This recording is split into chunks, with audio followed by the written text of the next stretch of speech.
2016, the course we tried to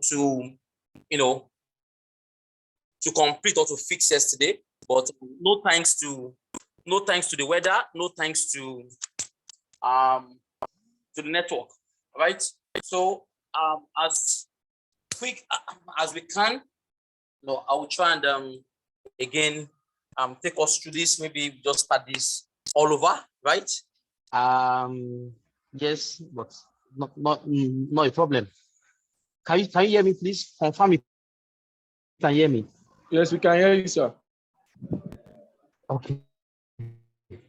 Okay, so let me just stay in one place. Okay. Yesterday we tried to look at what health and safety is all about, and we tried to speak to we try to gain understanding on the fundamentals of of health and safety and how that could impact us. And but unfortunately, like I said,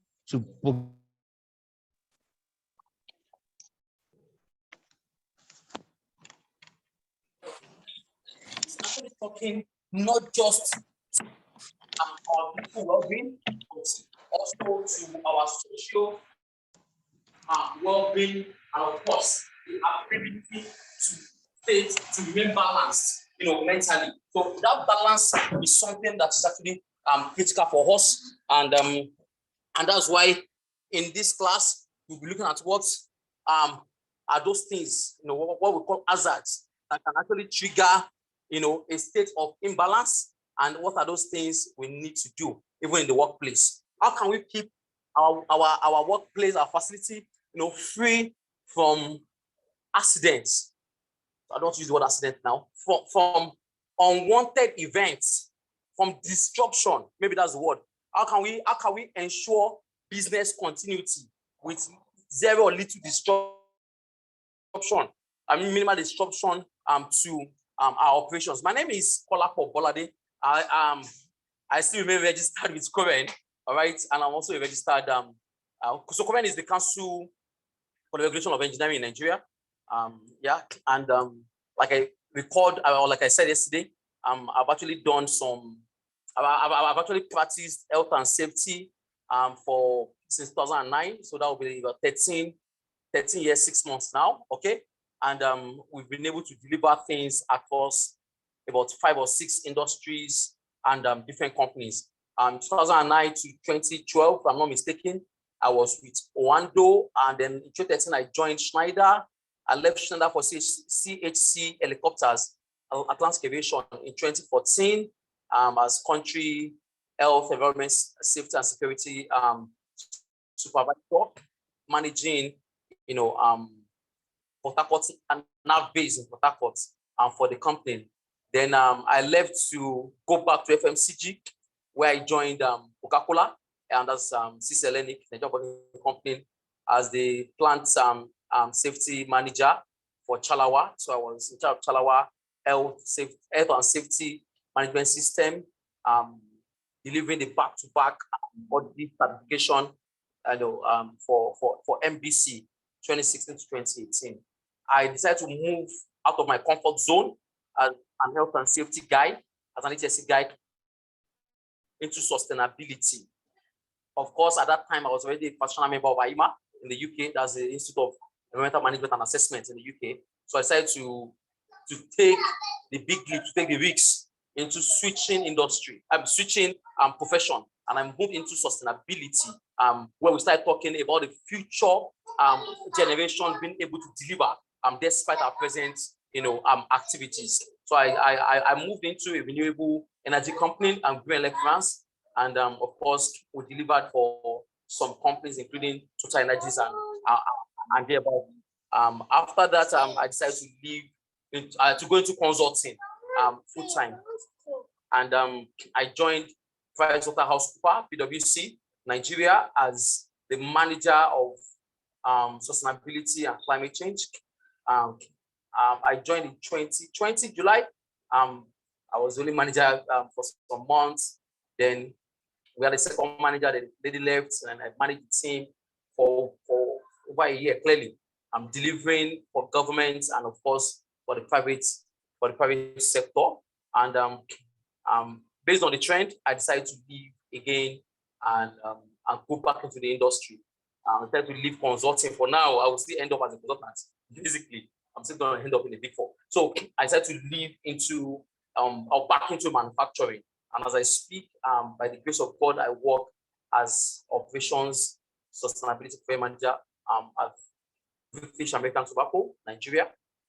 But my coverage is around the West and Central Africa, trying to just give advisory and guide the glide path towards attaining the ESG or what the sustainability agenda, 2050 agenda for BAT. You know, of course, I won't be there to 2050. Don't mind me, but we just want to see what we can do and change the narration of tobacco industry, you know, in Nigeria and of course across the globe as regards environmental sustainability. So that's just me in a bit, but that's not why we're here. Why we're here is for you to understand that health and safety, no matter your background, health and safety is something you should give full-time attention to. Health, safety, and environment is something that is useful. I use the word environment now because I might touch a bit on sustainability. You know, so health and safety is something you should give your full focus to. Forget maybe you've been trained or you've done maybe one or two courses around health and safety. Those courses, of course, I won't discount them. They are very, very good. They are relevant, if that's the word. But I would like us to be able to think through our current workplace and see what we can do, especially around risk assessment and management. The aim of this class is to ensure that at the end of the day, you can actually operate or coordinate a workplace or a facility or a team that will deliver the numbers. Numbers now are not just the leading indicators, but ensuring that we remain zero. So when I say zero, I mean zero injury, if possible, zero first aid injury. But in some cases, that may not be practicable if we don't want to lie about the numbers, if we don't want to be hiding information. Should we record first aid injury? Maybe no, but is it avoidable? Of course, yes. Can we then take note of the numbers, take learnings, and improve the system so that health and safety can become the number one priority, of course, in making business decision. All right, can you just go to the next slide, please? Let's forget about the course module. I will try as much as possible to touch base on everything that you need to know in this class. Okay, so I was saying yesterday, and let me just do a recap, that apart from your complete state of mind, also the part of the physicality, absence of injury, absence of sickness, absence of illness, but also importantly, you know, presence of sound health, presence of heart and mind in everything that we do or that you try or that you try to do, right? So for you to say you are healthy, the question is, are you physically fit? Are you mentally fit? Are you socially integratable? If there's anyone like that, can you integrate socially?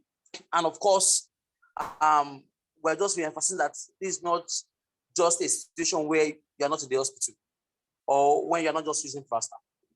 Health and safety is beyond that.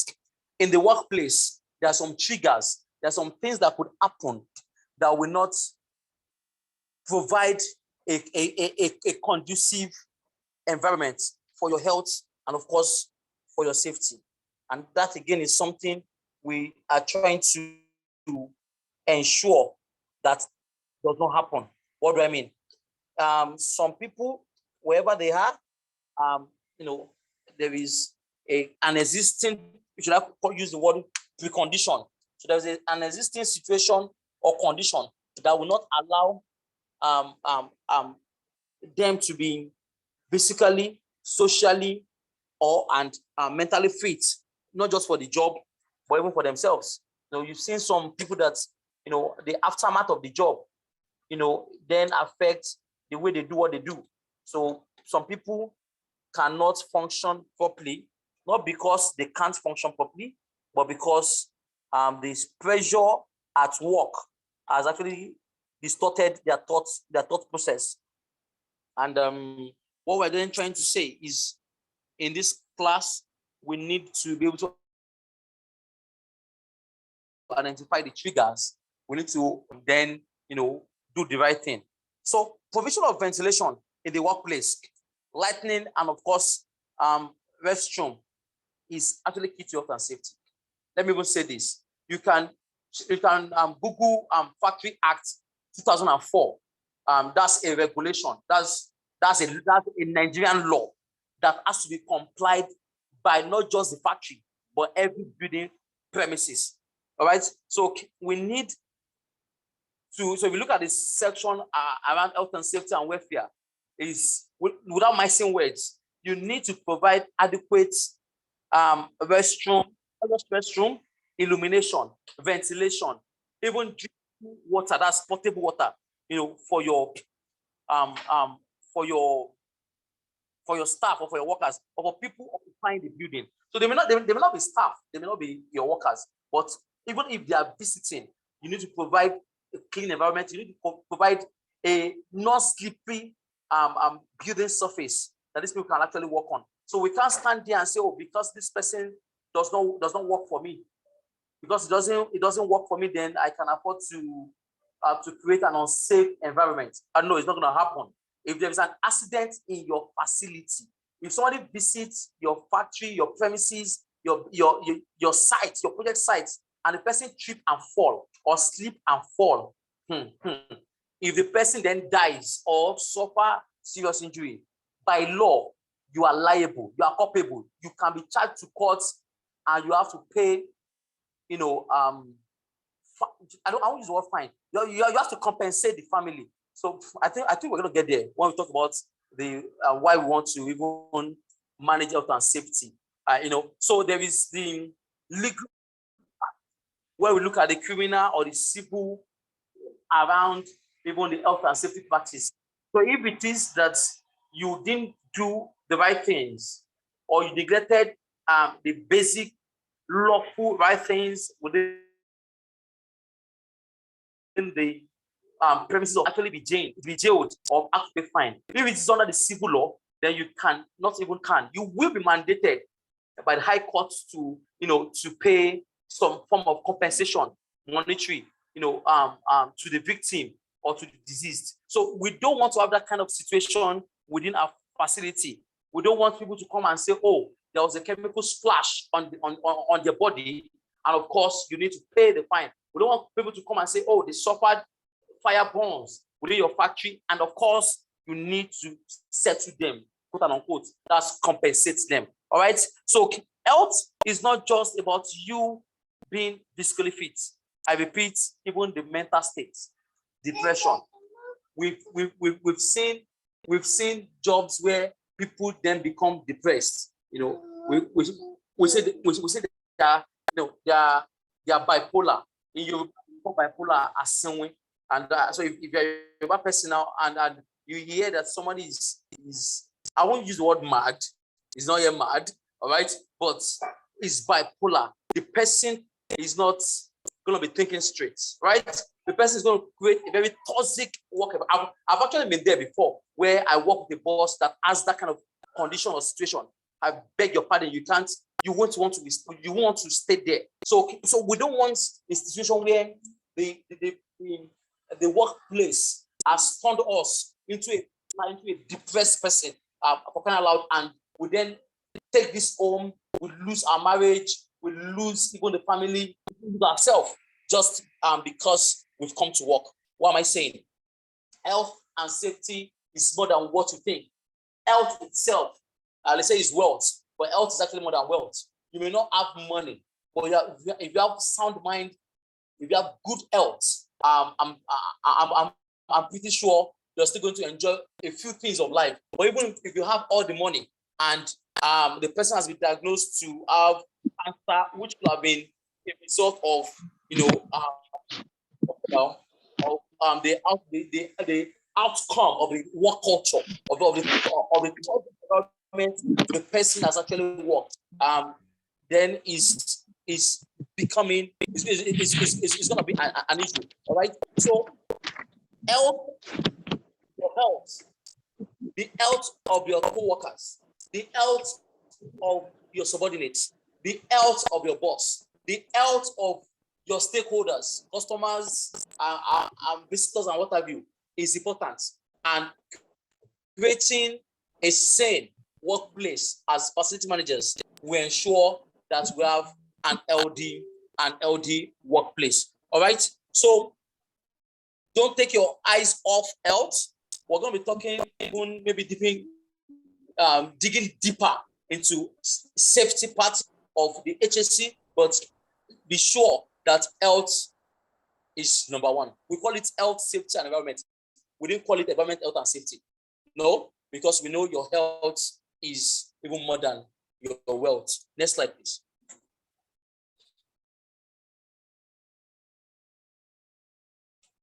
So safety. What is safety?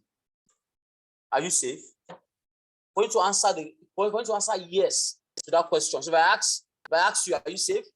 For you to answer yes to that question, it means that at the time of speaking or writing, at the momentary time, as at now, at this moment, you are free from injury or what can cause injury or ill health, right? You are free from what can actually damage your health. All right.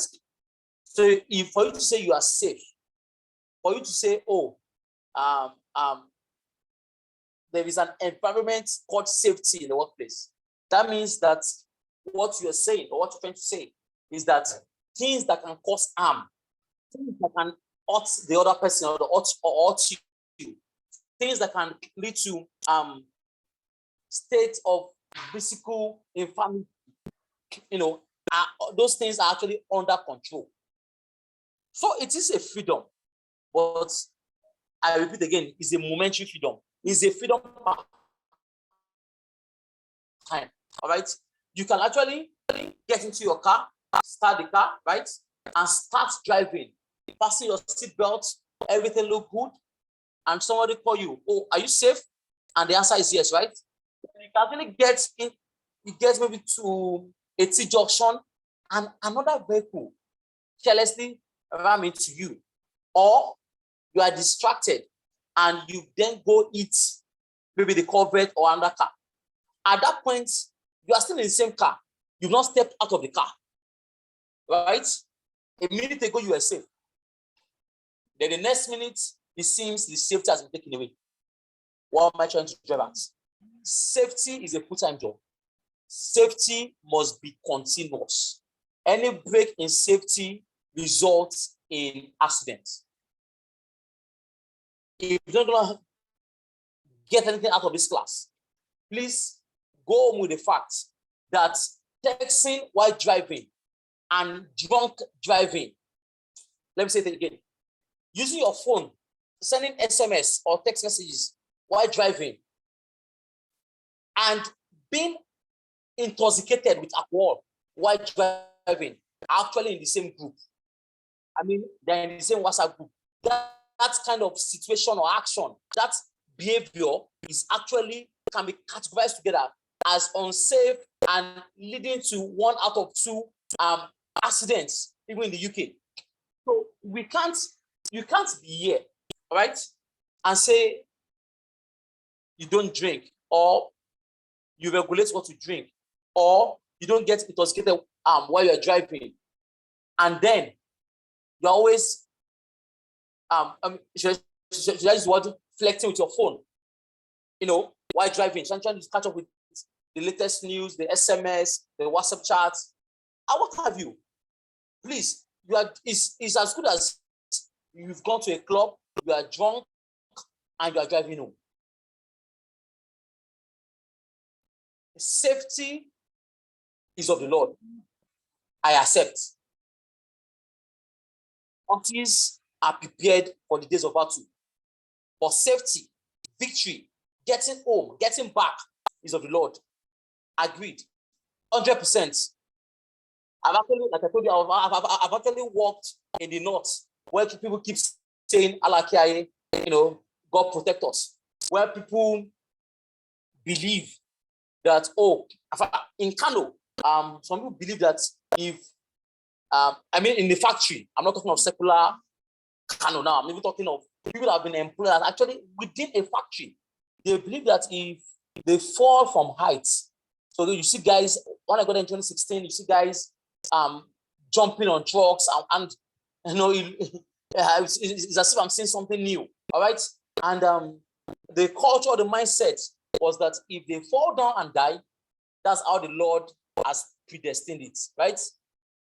That's how God has, that's how God has, written their own destiny and what have you. And we need to speak to that culture. So it wasn't fun. You need to first change people's mentality. You need to let them know that zero is possible, zero accident is possible, zero first-aid injury is possible. And it takes a lot of effort. It takes about 14 hours of work every day to ensure that we deliver. So we're not going to sit here and be permutating numbers and be saying, oh, this facility has done a 1 million LTI, 1 million man hour LTI free. Meaning that they have worked 1 million hours on that site with nobody getting injured. I don't even believe those statistics. I'm very sorry.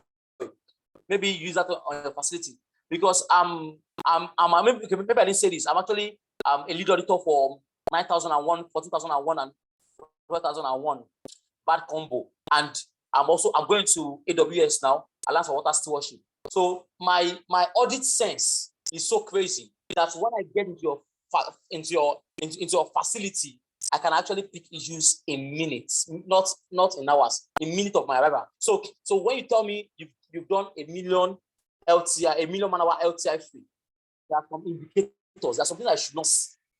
If I see those things, then we dig deeper until we find the hidden treasury, right? So what I'm trying to say is, as facility managers, it's not just about the numbers of days, all right? It is about safety ownership. It is about giving execution to the shop floor. It is about dropping the ownership of implementation on the shop floor. I go to Gemba a lot. I'm a certified Six Sigma Green Belt ASQ. I'm also for quality. So I know for sure there are some things you need to just do. Safety is not an on and off thing. It's not on shift. Oh, we are safe. So in the morning, 8 to 5, everybody's wearing the safety boot. Things seems to be going fine. Then, as a bad guy, I come at night, say 7, 8 p.m. to see what's happening. There you see people on bedroom slippers. That must not happen. Safety does not go on holiday. The absence of accidents, note this, does not imply the presence of safety. That you've been doing something bad or something wrong, and there's not been an accident, does not mean that that place is safe. Safety has got some methodologies. There are things we need to follow, all right? Identification of the hazard is key. And if you can't identify hazard, if you can't understand or identify what can go wrong, I'm sorry, then everything can go wrong. Look at the picture just by the right of the screen. A lift operation was about to happen. Safety 101, basics, has taught us that there must be a lifting plan. Then what is a lifting plan? All right? So forget the terminologies. Just look at the words lifting and plan. That means there must be a plan on how you want to lift, right? So I tell you, we have to have a sustainability plan. Forget the big word. Just say, okay, you have to have a plan. And that plan is talking about sustainability. Right? There must be a lifting plan. We need to understand the content of the load. We need to understand the fragility of that content. We need to understand the composition of the content. We need to understand even the shape of the content of that object. We need to understand the size of the object. We need to understand the weight of the object. What should we understand again? We need to understand the location of the object. Of course, where it is coming from, where it is going. That will help us. We need to understand the persons handling the objects. We need to understand the ancillary objects around these objects. If you want to lift, let's say, a generator, right? So we want to install the generator.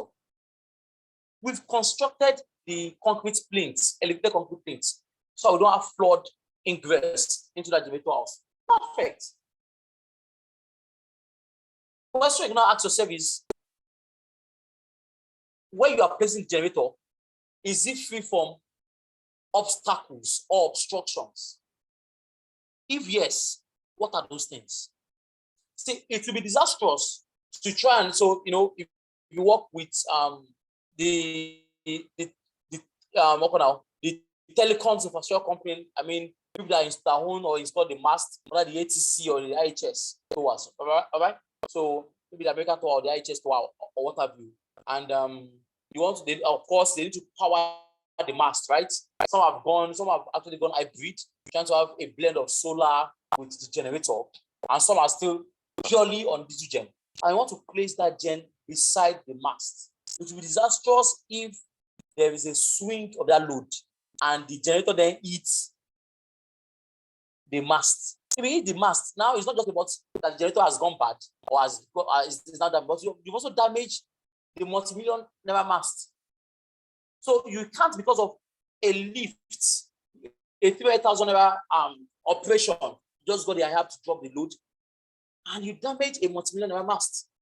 FM, you can't, for some you can't do this. You can't want to install or decommission, an equipment, maybe using a lift equipment. In fact, in your lifting plan, you may decide that you want to do manual lifting. Oh, fine, perfect. But remember that an human being should not carry more than 25 kg.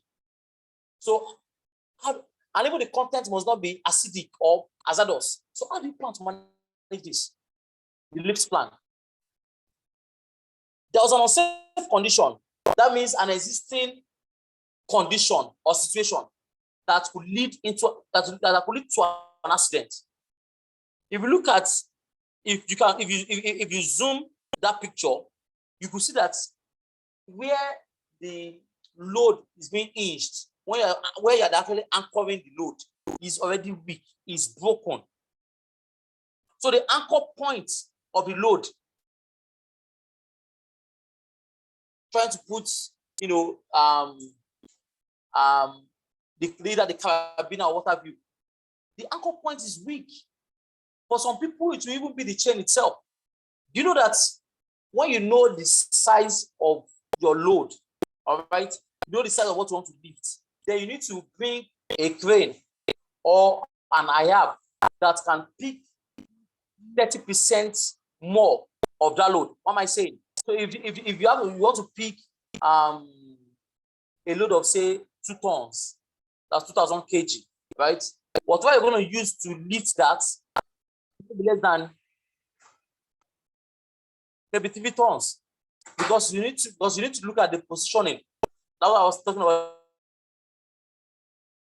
the location where you're actually dropping the load. You need to look at the positioning. If you are going to be stationed, if the IAB or the crane is going to be far away from the load, then you need to look at the load charts. Every of this equipment has got load charts. You'll be shocked. Your load is just 2 kg. We are bringing an IAB or a crane, an IAB of 5 kg. Your load is maybe 20 tons. I'm sorry, I mean tons, not kg now. Your load is actually 20 tons, and you're bringing a crane of, say, 30 tons.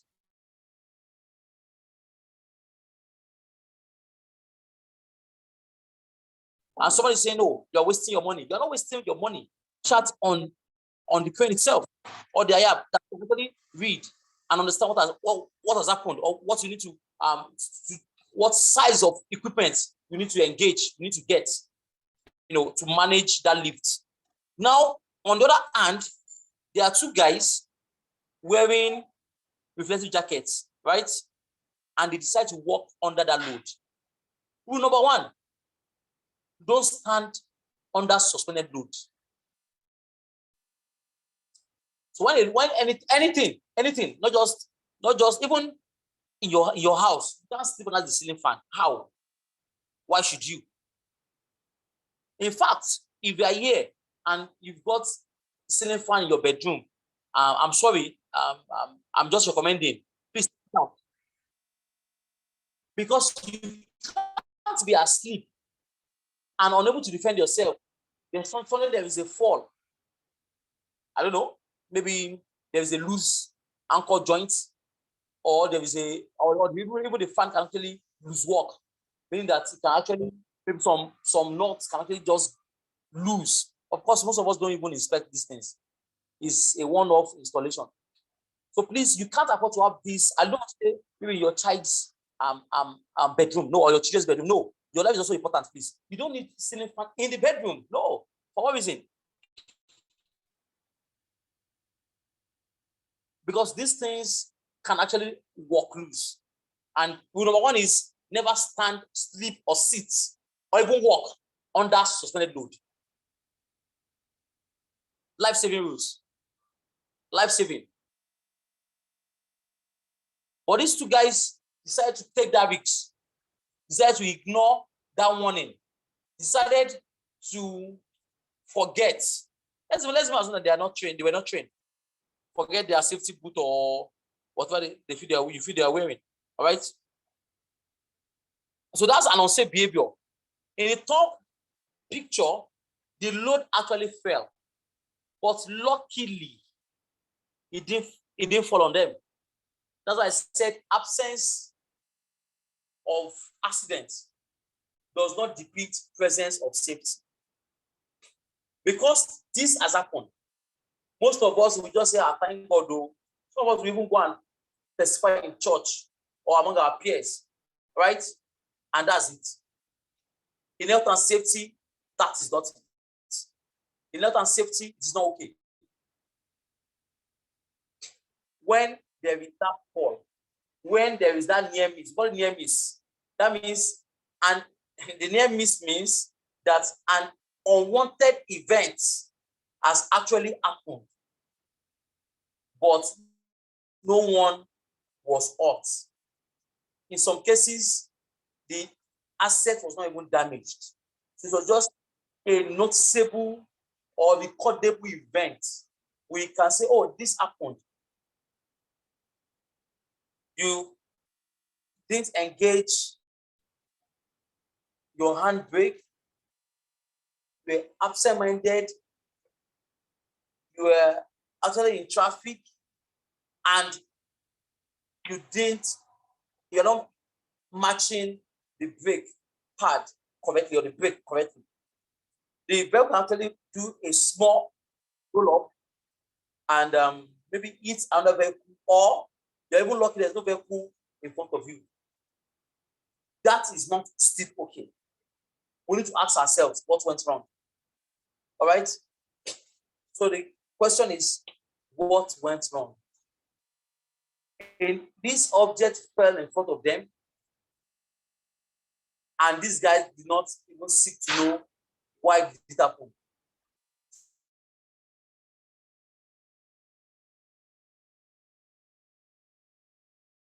Someone just said, oh, the hood was bad.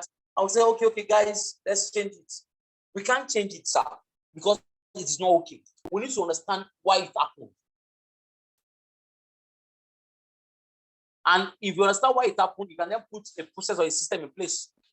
For instance, it could be that these guys do not actually inspect the lift equipment before they engage them, before they start using them. So this incident, I just tell them, okay, whenever I want to do any lift, please, somebody need to inspect either the wire or the sling the carabiner, the hooks, and what have you.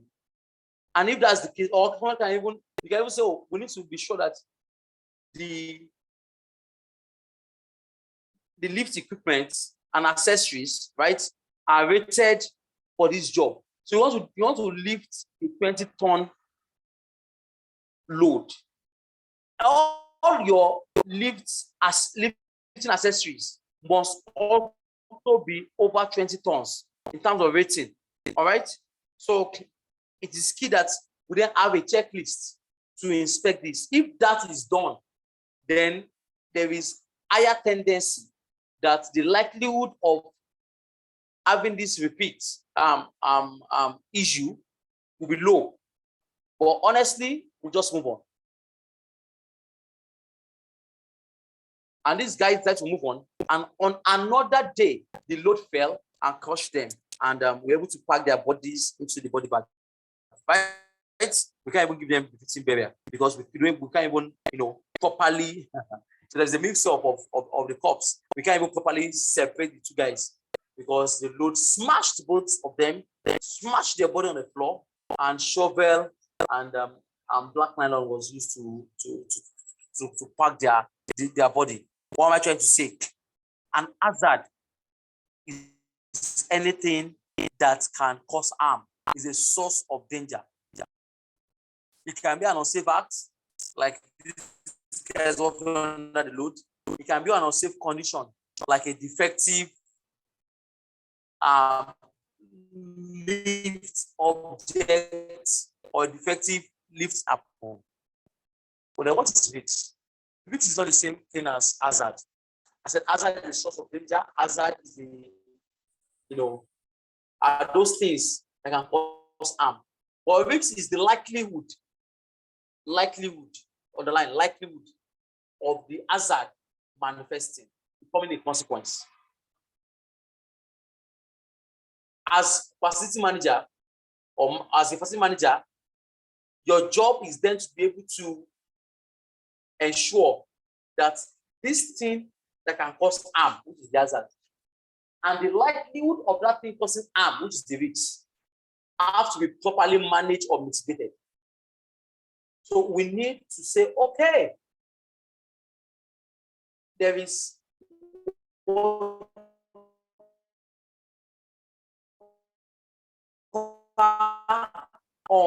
tiled floor.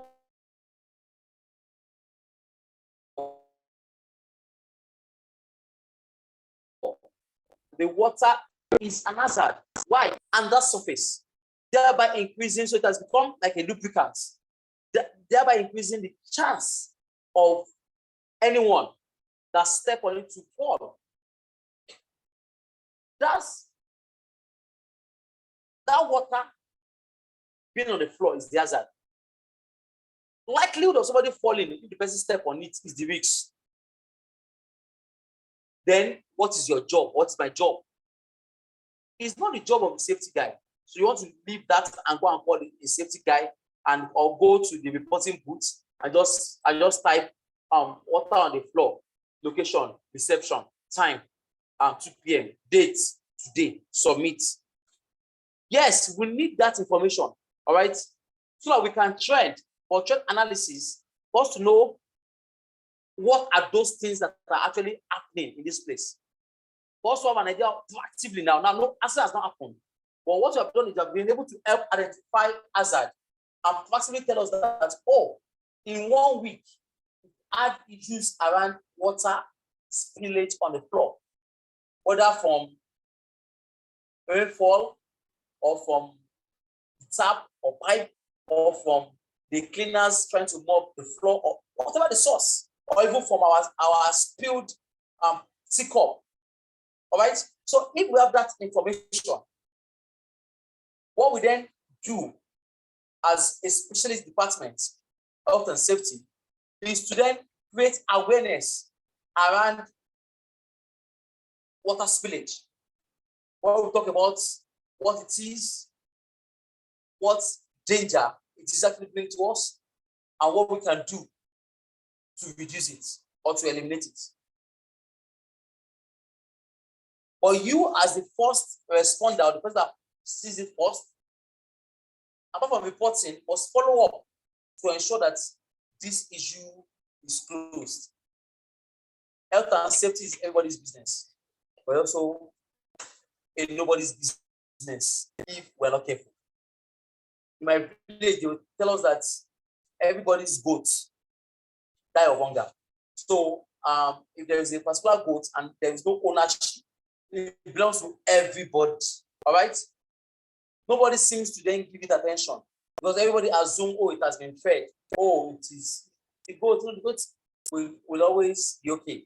So I saw this goat at Mr. A's compound, so probably it has been fed. Then we keep assuming the goat is fine until the goat die of kwashiorkor or malnutrition or even just fall sick and go. All right. But when you see the goat as your goat or the dog as your dog, then we show that you're going to take care of the dog. Let's see health and safety, and not just everybody's responsibility, but also my responsibility. Safety starts from me. That's really the slogan. Safety is not starting from safety department. Safety is not everybody's business, but it's also a personal business. If it's not safe, or when I was in MBC, that's our slogan. That safety first. If it's not safe, don't do it, and don't let others do it. So don't let others do it. Came from the cultural thing. So don't do it. So people were not doing it, but they turn the blind eye when others are doing it. So we stepped up this culture from personal ownership to team ownership. Sincerely, when I was leaving MBC in 2018, when there was an incident, it's name and shame. Come on. I'm not going to come here and be explaining your accident. I'm not going to come here and be explaining a road traffic accident that's lying within supply chain space. No. The transportation manager will come and present to us. And I'll also be part of people that will even query what it's saying, because the root cause analysis has to be done. Clear. We took ownership back to the factory. And that's the mindset now. In fact, with the great resignation that's happening across the world, or let me say in Nigeria, what we call the Japas syndrome, someone that resigned today to go to Canada did not just resign today. That person has actually resigned like 3 months ago. His heart and mind has not been with the organization. The person is just ticking the box, all right, coming to work, awaiting visa issuance.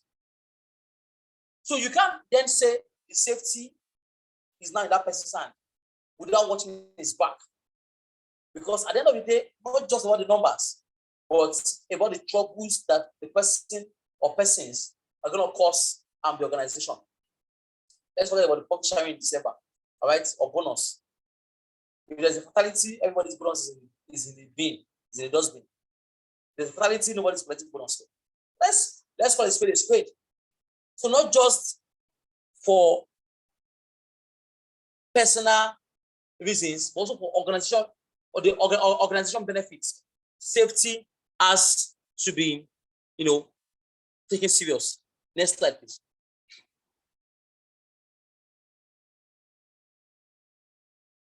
Next slide, please. I think I won't overflog this. Your work can actually affect your health, either positively or negatively. Some workplaces are not toxic in itself without culture, but in terms of health and safety, there is no leadership and there is no commitment. So how does workplace affect your health? When there is no health and safety commitment, leadership or ownership, I can bet you that your health will be impacted. Because even if you're not the shop floor guy, even if you're not the one holding the member, but seeing somebody approach high voltage panel without the proper footwear or PPE or proper training is worrisome. We don't go into such issues, electrical safety, for instance, or worker types, and we're going with a 50-50 mindset. we're not sure that the person is going to come back. You can't ask him to supervise a job, right? When you're not giving the right resource, needing personnel, and the right environment. What can affect your health negatively if you are exposed to the hazards coming out of the workplace? Remember, I've spoken about health and safety. So the hazard as regards safety, they could be tangible. Chemicals. You're working, maybe there is a lab where you do the analysis. So you actually come down with acid, with chlorine, with caustic, and what have you. That will actually impact or have negative impact on your health, either short term or long term. But on the health part, which has to do with sanity, which has to do with lack of infirmity, which has to do with presence of mind, which has to do with your heart and mind, meaning that you are healthy in soul and you're also healthy in the spirit. So your body, soul, and spirit they have to work together. So how can the workplace affect your health? Firstly, you even need to identify the problem before you can then start to find a solution to the problem. What is it in your workplace? So I can come in here.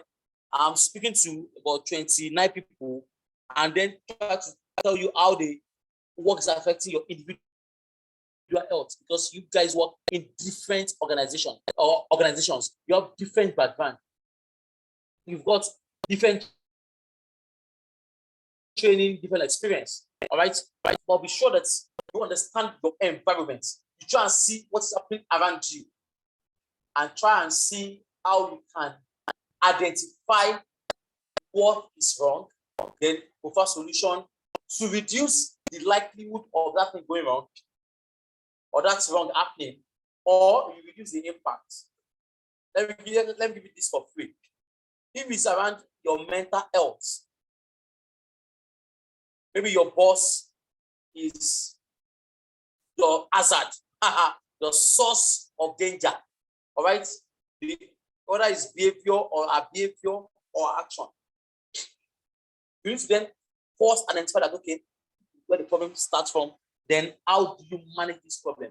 How do you manage your boss? Managing your boss, I won't call it office politics, but that's what it is. All right, it's a tool that even some of us, including myself, at times we struggle to deploy because we want to call a spade a spade. I give you this for free. If you have a boss that likes to be at the limelight, at the front of everything, for the answer of everything, likes to go into a meeting every time he has an idea, you want to speak.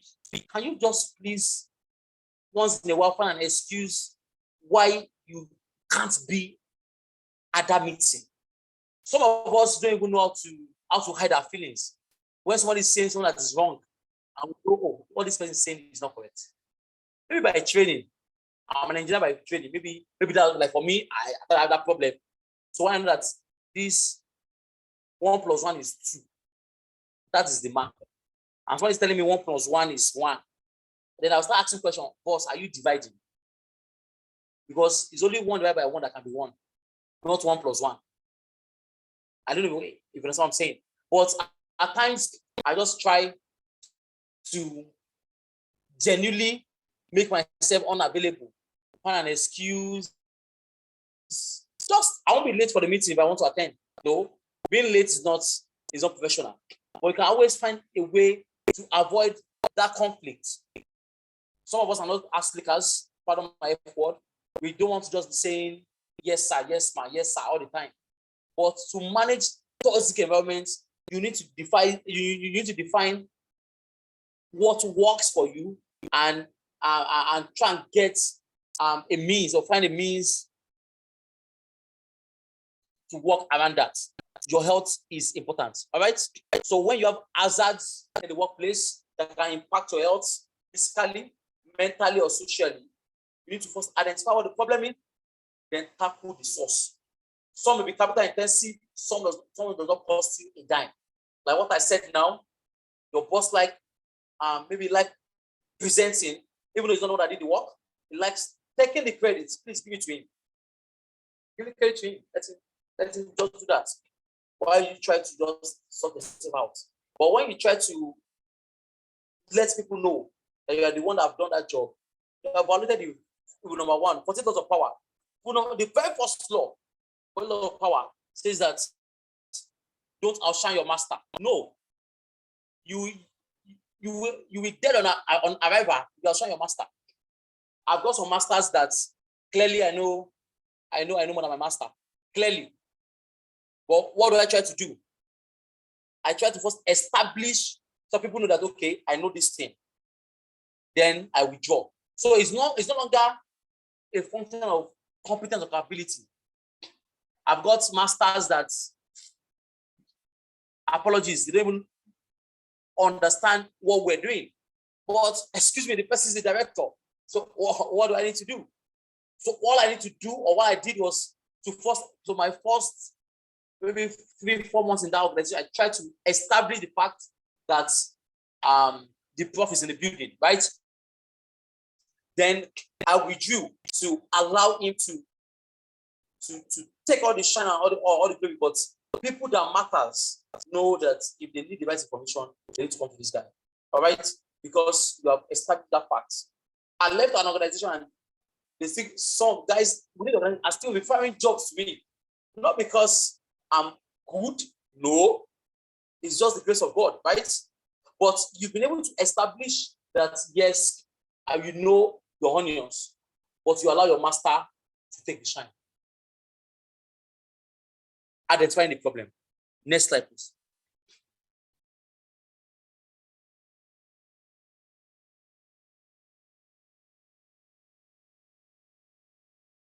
Taking chemical as an example of the problem, okay?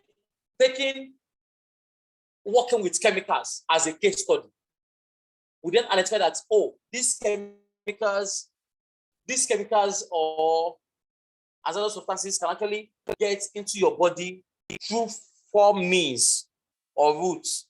The first one we said is inhalation. When you breathe in the chemical, especially if it's in a gaseous state.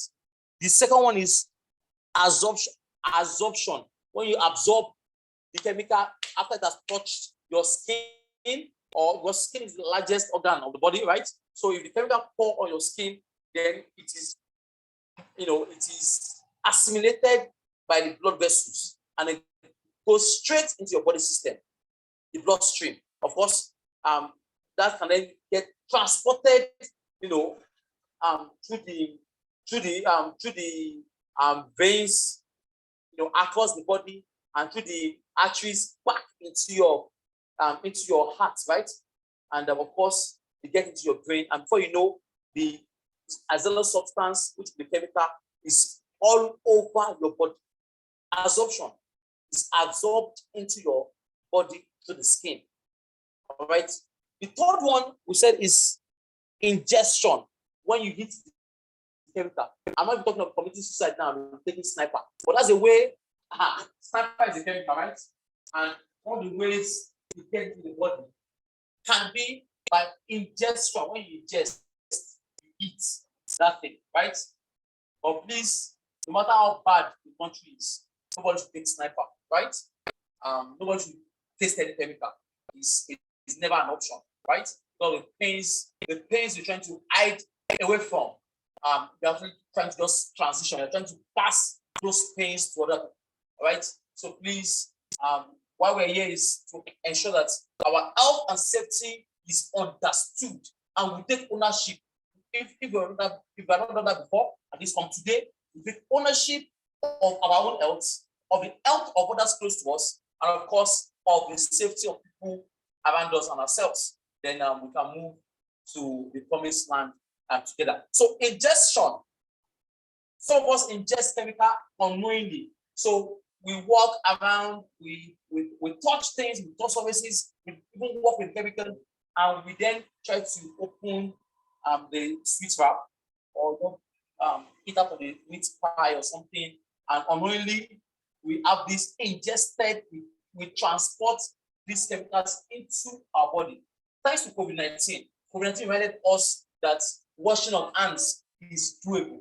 For some of us that were faithful to the principles of COVID-19 prevention, you know, when you wash your hands, you avoid touching your eyes, your nose, your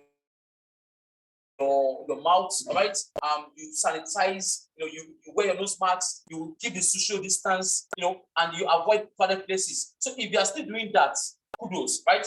So ingestion, even under health and safety, washing of hands help you to then, you know, take away many cases, you know, the concentration, or can even reduce the concentration of the chemical. So it will act as a dilution method where you wash off. You know, it can even act as when you can break the chemicals. So when you put soap on your palm and you wash on, so the soap itself, that liquid or bar soap, has actually broken the chemical composition of the chemical.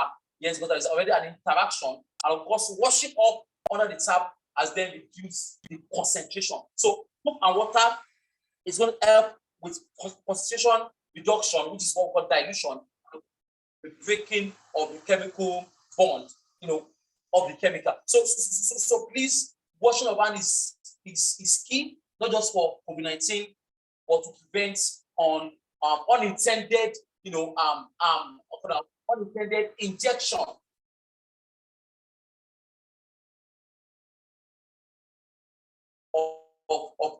chemical. You know, have needle, you know, how you have the syringe, the needle and syringe, you know, and we knowingly or unknowingly get chemicals into our body. All right. So whether it is the chemical, whether it is physical, whether it is ergonomical, whether it is biological, your operational health is important to you, and you shouldn't understand that you need to take care of yourself. You need to look out for yourself. Next slide, please.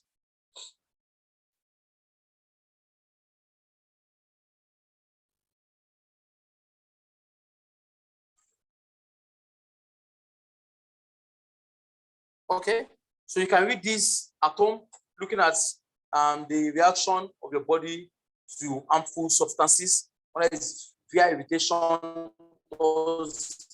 toxicity, sensitization, or things like carcinogenic, right? Next slide.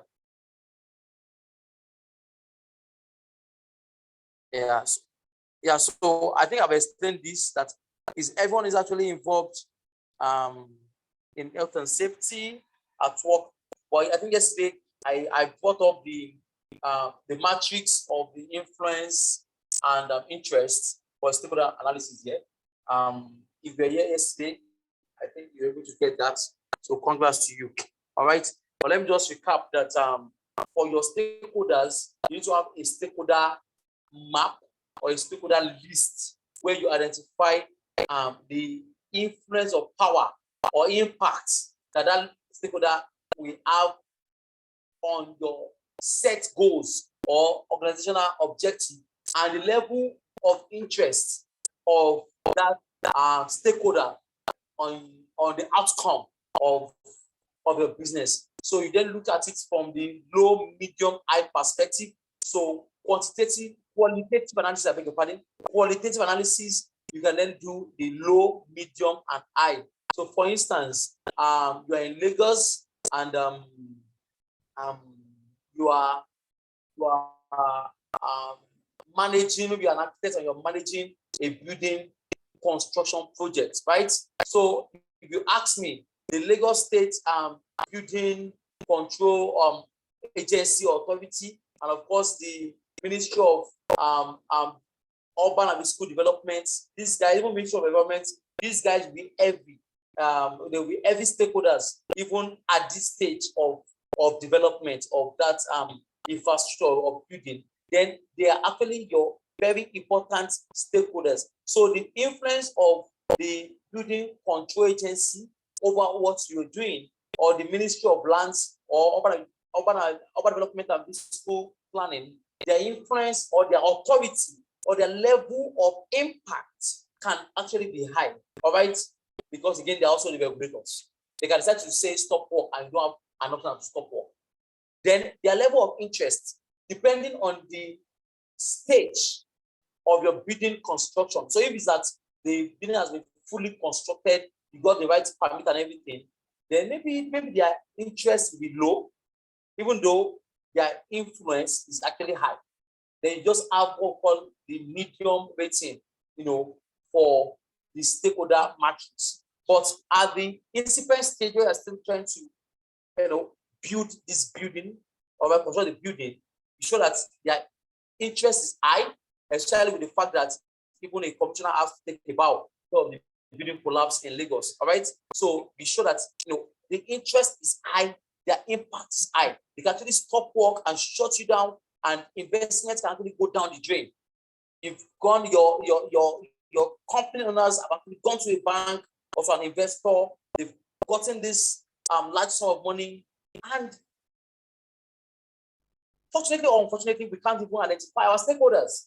Then all those delays on projects, all those interest is running, spread is delayed. There is,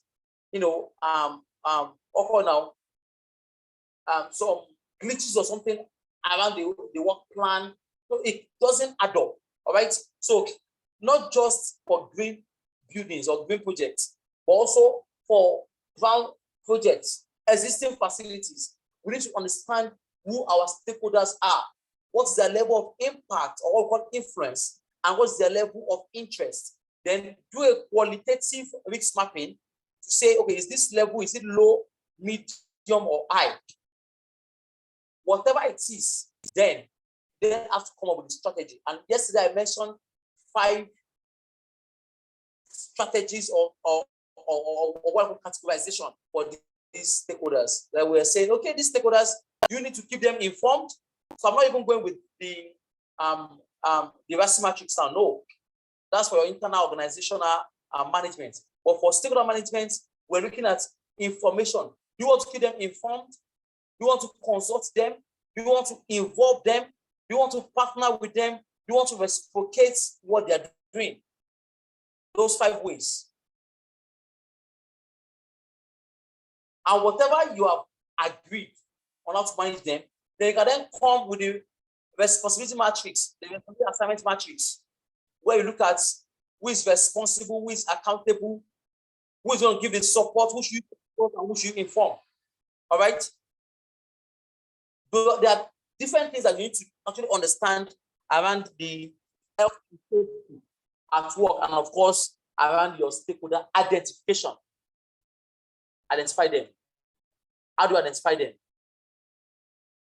By knowing their level of interest and their level of influence. Then you then do a prioritization, which is the low, medium, high, and where you have people that are actually high in terms of risk rating or stakeholder management. Then you need to ensure that you collaborate with them, you involve them, you consult with them. You do everything you need to do to ensure that you keep them satisfied and happy. Everybody, including the government, including your visitors, are responsible, and 0 accidents is possible. Next slide, please.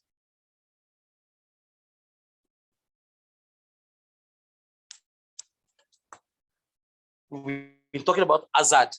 So what are the sources of causes? So what the hazard does around noise and vibration. It could be around the ionizing radiation or agents. It could be around chemical hazard. It could be hazardous substances, including flammable substances. It could be biological. It could be the drug and alcohol, depending on where you work. If you're in construction field, you hear those guys say that action bitter is a form of ginger. I don't know where that one is written. All right. So you see people, patronize PAT products and smoke air. All right. See people even go a step further to do the Indian herb. See people go even a step further, and then be sniffing Colorado and the street cocaine. Drug and alcohol can actually be a big issue if we are not careful. All right. So there must be policy in place. Even for violence at work. If you're on work site where people just, construction now, where people just bring out the shovels and they try to smash or hit themselves, go into hot arguments and they try to strike. When they strike, I mean fight. All right. So we need to have strong policies around all this, including consequence management. What you do when people behave this way. All right. We need to handle some things, the right way. Then, of course, due to lifting, manual lifting or manual handling, you can have what we call the work-related upper limb disorder and musculoskeletal disorder, vertebra displacements, a lot of things, back pain, a lot of things can happen in the workplace. And of course, stress that can even lead to mental health. And for some of us now, I think we're even passing smokers. We don't smoke, but we might be around people that smoke, and that is even a big hazard in zone. All right. Going by energy source, that hazard may be coming from, and that's the circular diagram you're looking at. It could be based on motion, each vehicle that is moving. So when something is moving, it's actually an hazard, right? When I say moving, as in moving from one place to another, it could be a forklift, it could be a pallet truck, be a vehicle. When there's movement, then there's an hazard. All right. It could be mechanical. Mechanical means that there are two rotating parts, whether gear and pinion or two gears, or things that are actually moving, rubbing against each other. All right. They are hazardous because if you get your hand or finger entrapped, if you get it in between these things, these rotating parts, then it could be chopped off. Even in terms of what now, entanglements. So not just entrapments now, not just getting your hand or your leg or something caught in between, not just caught in between. It can actually fall on, all right? It can actually roll over. So if you're wearing on feet, don't do it on feet now. Let's say flowing dress, whether native, agbada, or even just big top, you're wearing braids, you're wearing tie, or anything, you can actually get entangled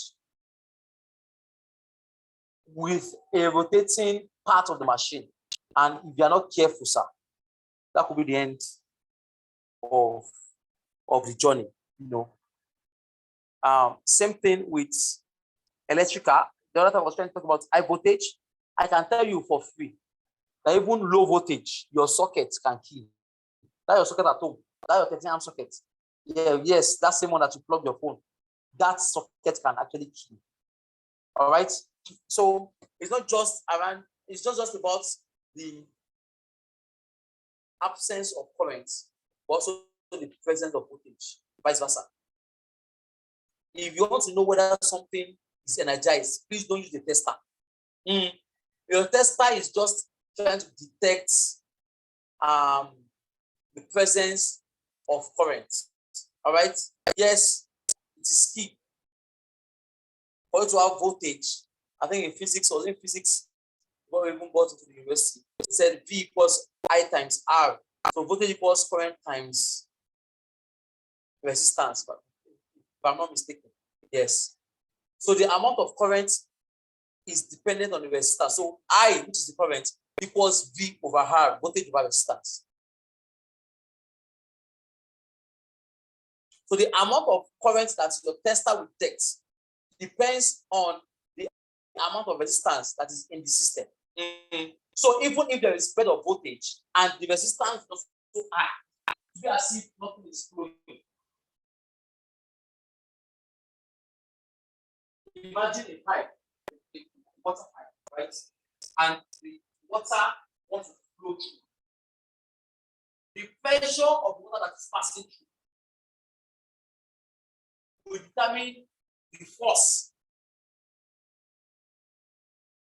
on the other hand. What do I mean? If the water is being passed through a pump, mean that there's a pump that is actually pushing the water, then you will see the water is flowing with or force. The water is actually coming out faster. Okay, that's the word. It's coming out faster, right?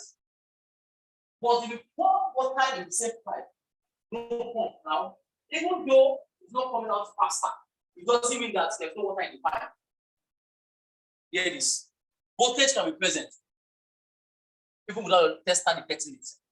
And if that is the case, then you have a bigger problem. Because now you might be working in an unsafe manner due to this. It's forbidden anywhere to see guys come to work with 2-pin charger. So I've got the 3-pin socket, 13 amps, right, by the wall, and somebody is coming with 2-pin charger. So the question I ask myself is, how does he or she intend to charge the phone or to plug the charger? Definitely, that person needs something to press the quote unquote the X part, that's the top part of that socket. As a trademark, if I go anywhere that I have control, not just I can't come to office I'm damaging or destroying charger. If I have control, if I go in there and I see somebody with 2-pin charger, I destroy it here and there. I remove, if I keep on charging the phone with 2-pin charger, I remove the phone. I can get the person back the phone, or I can go for a day. For that charger, in his presence or our presence, I crumble, I destroy the charger. And that's the message. You can't afford to create an unsafe condition of situation within your workspace. All right. So, and this is just global thing. So when we move into electrical room, I've been to buildings, by the grace of God, and I've seen some industries, and at times I'm worried.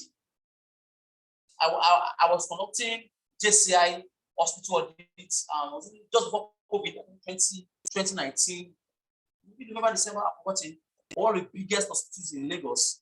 And my feedback was, it's easier to die outside the hospital, I mean within the premises, than to die inside the hospital. The hospital has state-of-art equipment, wonderful equipment. When I got to the water, that's the utility section, water treatment area, and I could see those guys actually, so the cutout fuse is bad, and these guys just have to use their hand to touch the cable, and you guys are gone. You guys are gone.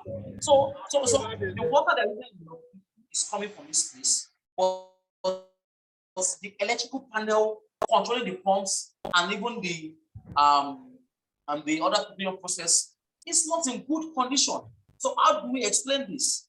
How do I go in an hospital where we have top consultants, and I go to their kitchen and I can tell you for free that the kitchenette is even dirty?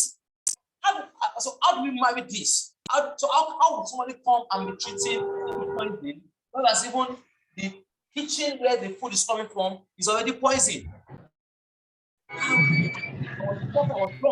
So what I'm going to say here is that we need to understand that it's not just about the trip and fall hazard. It's not just about our chair is shaking, maybe the wheels are missing, but we need to look at hazard from this 10 perspectives: motion, mechanical, electrical, pressure, your cylinders. Your cylinders.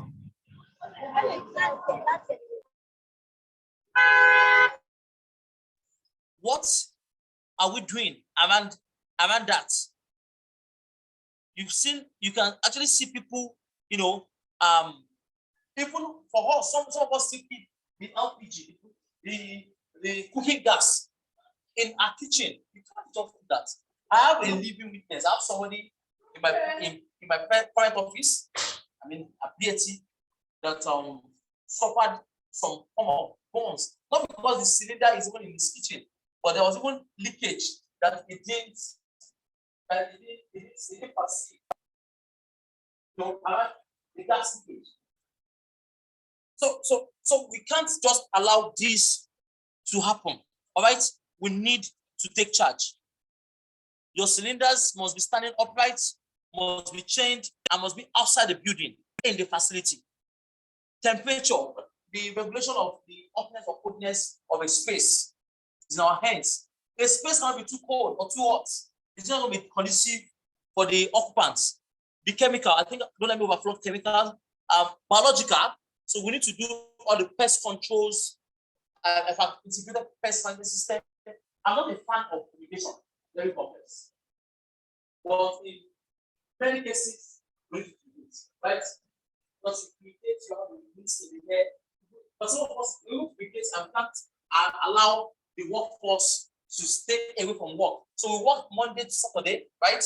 In that building, and you fumigate on Sunday, and you want to see, maybe it's on Sunday evening, because you still ask for people to come to work half day on Sunday. Then you start the fumigation, say 3 p.m.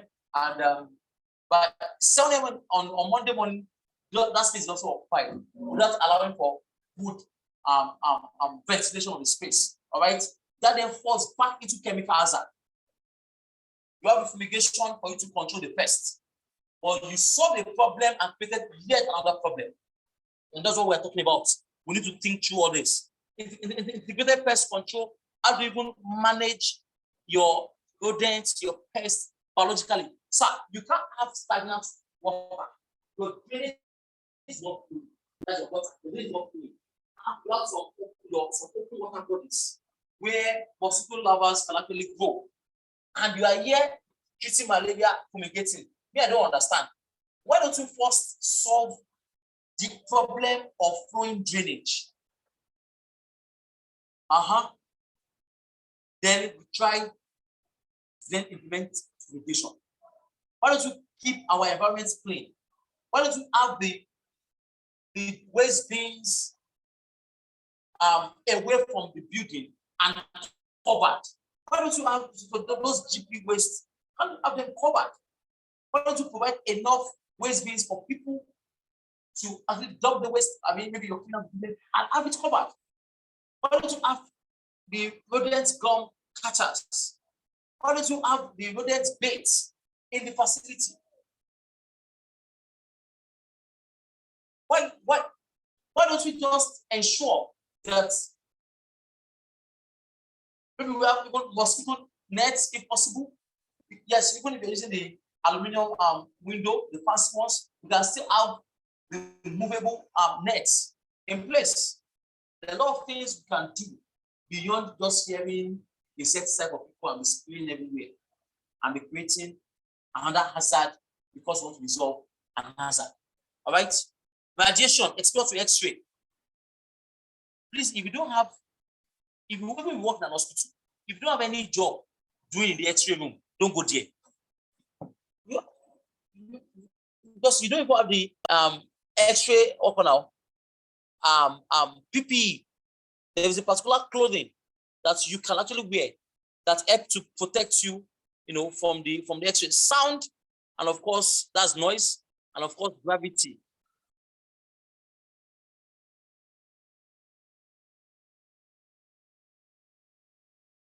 All right, next slide, please.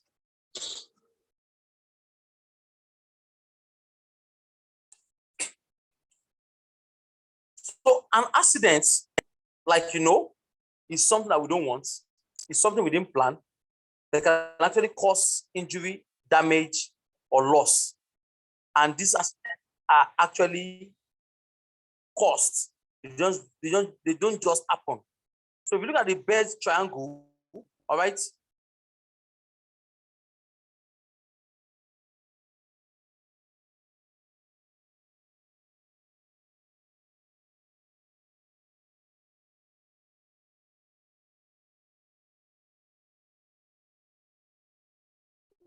what we're saying is that best triangle, there have been and one major injury. Next slide, please.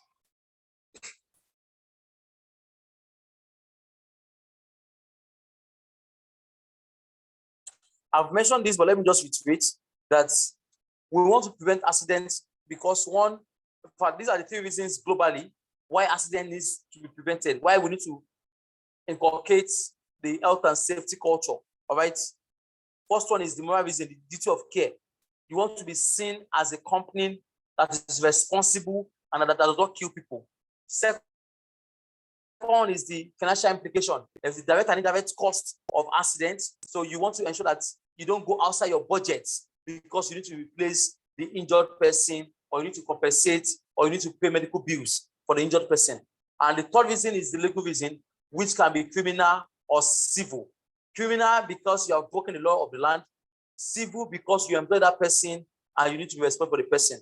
Next slide, please.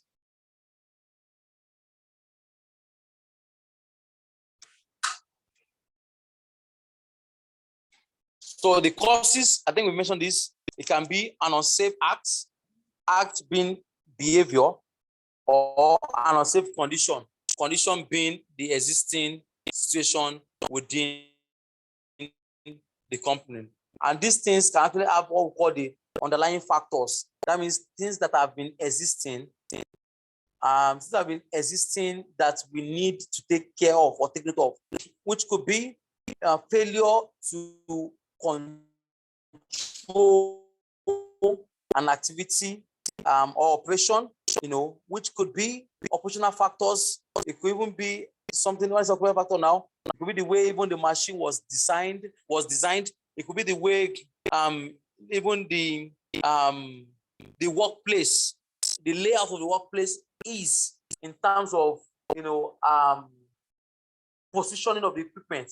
So some people complain of backache or muscular ache and everything, and then we go to do some assessments in the factory or in the facility or in the building, multi-story building or what have you.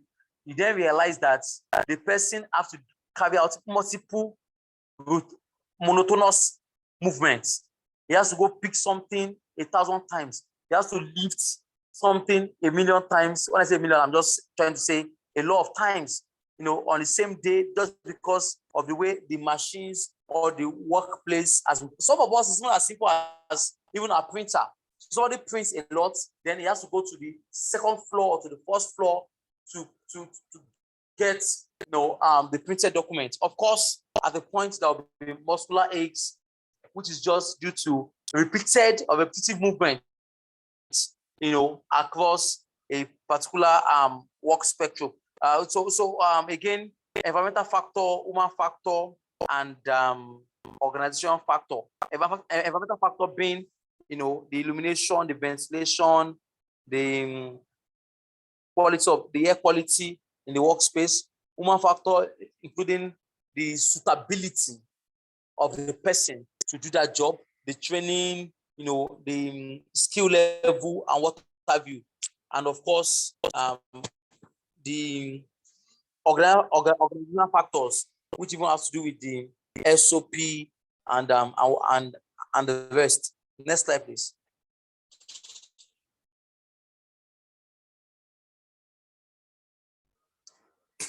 So this, for your information, you can read this as I think it's self-explanatory to say cost of accident and ill health. So there's cost to the employees, cost to people close to the employees, cost to the general public, cost to the employer, which could be direct or indirect. All right. So there's a lot of costs that we recognize under the financial reason why we need to prevent an accident. And this is what is driving our motive for accident prevention from the financial point of view. Next slide, please. So they asked me what type of incidents should we report. Please report everything. including Nemesis. Just report everything. What are you reporting to? Depends on your organizational structure. You will be reporting to a dedicated department, which we call the EHS department or HSC department, or you may actually have to report to your line manager, who then reports to the manager until these things are sorted out. Next slide, please.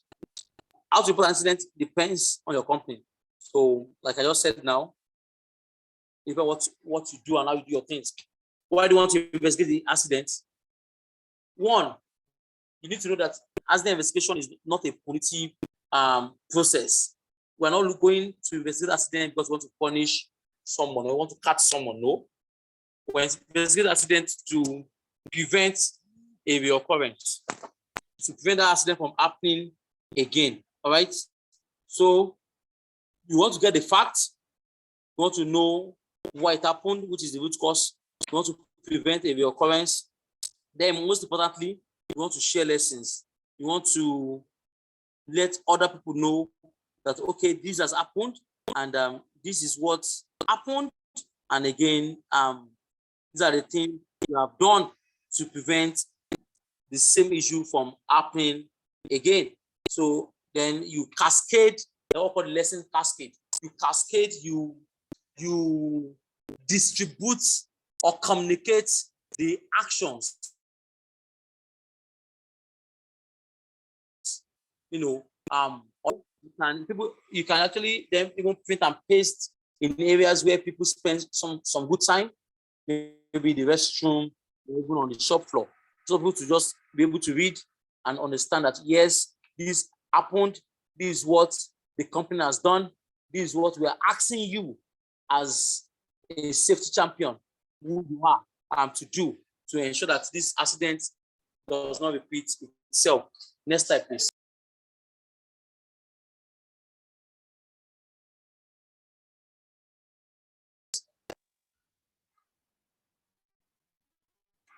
Okay, again, this reporting depends on the classification or grading depends on your organization, but just ensure that the root cause is implemented, is done, and you can use something as simple as the 5 whys methodology, where you ask why 5 times. Why did this happen?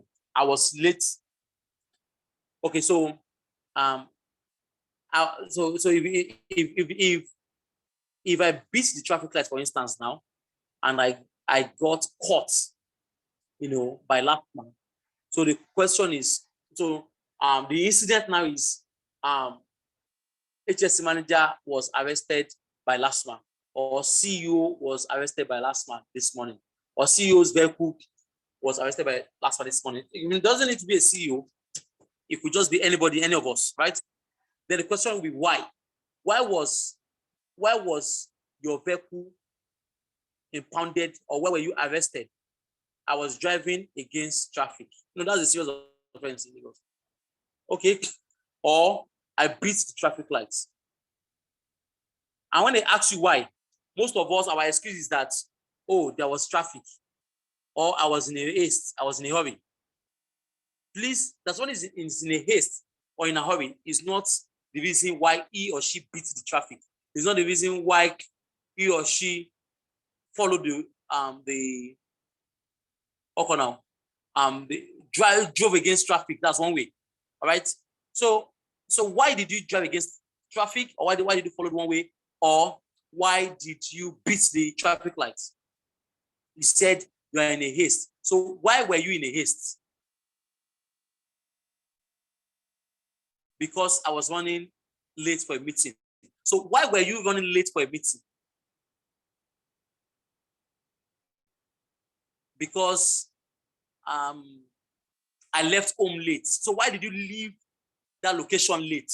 That means you're going to a place, your destination. So where did you leave your present place? Why did you leave late? They don't tell me that, oh, because I woke up late. Because you woke up late is still not the reason why you were late. Hello? Then if you are someone that actually uses an alarm or set the alarm, they can then be like, okay, I did not hear the sound of the alarm. That's why you woke up late. So why did you not hear the sound of the alarm? Two things. Is it that the alarm did not sound? Or you were too tired to hear the sound of the alarm? If the alarm did not sound, why did the alarm not sound? Then you checked because the battery was dead. Why was the battery dead? I'm asking too much why, right? And you want to tell me the battery is not working. Why was the battery not working? Then I can stop here and say, okay, what is the routine around the battery management? How often do you replace the battery? How often do you even check the alarm? How often? You can ask multiple questions. We then talk to maintenance and inspection, maintenance and monitoring of the alarm system or your clock, alarm clock. As simple as last man caught you. That was actually what happened. That was the incident. We're able to trace back to the fact that by the time you put your battery in January, on the 1st of January, you don't even care until when you feel that, oh, this alarm clock is not working. And we just tell you that if you are depending on the alarm clock, then maybe every 3 months, you need to change the batteries. And if it's that, oh, the alarm clock is working, but you didn't hear, then I will ask you, why did you not hear? Then you're telling me, oh, you slept so deep. Why did you sleep so deep? Were you partying yesterday? Were you at the club? Or did you overwork yourself and you were so stressed? Something must have actually triggered, or something must have actually happened that led to you, sleeping like a dead wood or like a log of wood. Come on. And those are the issues we need to address. And not just paying the 10,000 fine to last month. It's not just for us to address, not just for us to make money, but we need to address the culture. Same thing in the workplace. I just use that as a relatable, example that can actually happen to any of us that live in Lagos, right? And we need to ensure that we come up with the root cause. Next slide, please.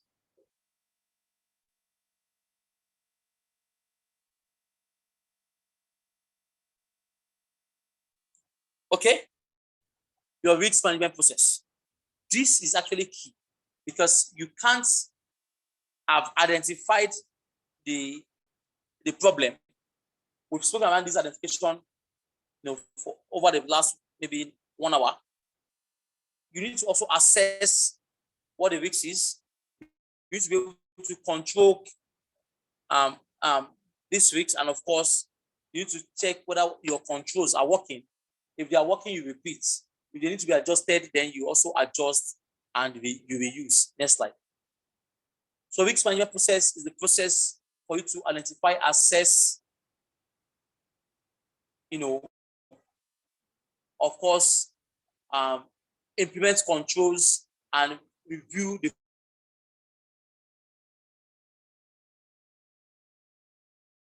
controls you are implementing. And this also follow the you do, you check, and you act.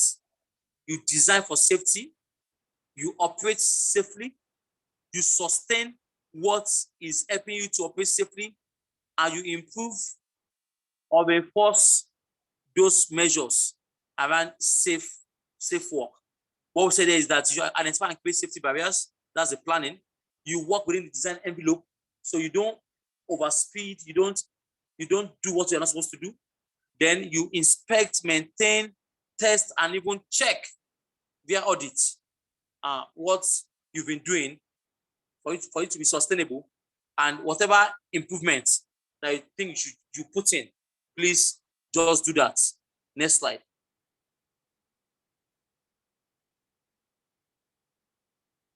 So please, you can read this up. As a safety champion or representative, we have called out your job or what we think should be part of your tasks in terms of, responsibility. What are the things you need to do? The risk register, and that's where I came.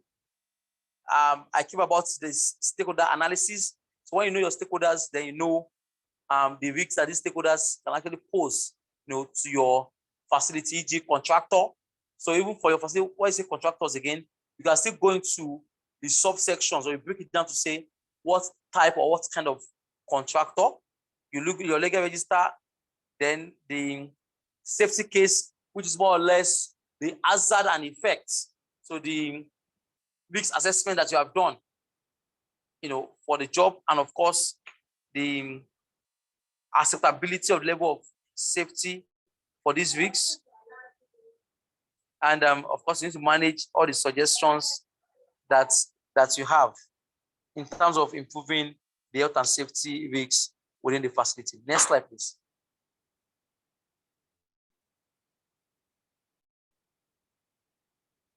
I'll move the slide. Okay. You heard me talk about the low, medium, and high the other time, which I call the qualitative risk assessment, QRA. The qualitative. So you can actually then do what we call the quantitative, where you use the numbering system. 1 to 5, 1 being the lowest, 5 being the highest, across the likelihood and the severity. So on the x-axis, you can have the likelihood of the event happening, which we call the probability of the event happening. And on the y-axis, you can have what we call the severity or the level of impact of this. So if you Google, you see the 5, just type 5 times 5, symbol of times, 5 times 5 risk assessment. It's called 5 by 5 risk assessment matrix, where you then see, okay, if the risk is actually likely to materialize, then what is the impact? What's the gravity? What's the gravity of the consequence? How heavy, how deep can the wound be? That's severity. How deep can the pain be? Severity.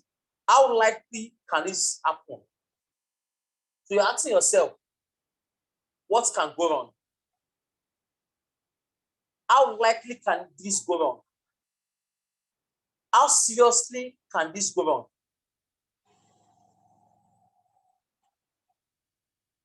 Who will be affected, or how many will be affected? And what can we do to mitigate these risks? What can go wrong? How likely? How seriously? Who and how many people are involved? And finally, what can we do to reduce or to mitigate these risks? Those are the 5 steps of risk assessment. All right. So this needs to happen. Identify the risks by yourself. And if the risk is not low, you need to put in controls, or you put in measures, or you put in, safeguard or barriers that will ensure that you can keep the risks as low as reasonably practicable. Allow. All right. When the risk is either medium, high, or serious, you can't even go ahead unless you implement things. When the risk is actually extreme, is a no-no.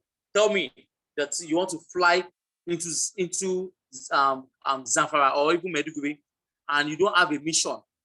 Sincerely, the risk is extreme, then it's a no-no. Why especially you say you want to go to Sambisa, it's a no-no, because the likelihood of you getting killed at Sambisa or within Sambisa forest is high. It's almost certain. So that is the word certain. If it's a 0 or 1, a yes or no, there's almost a yes.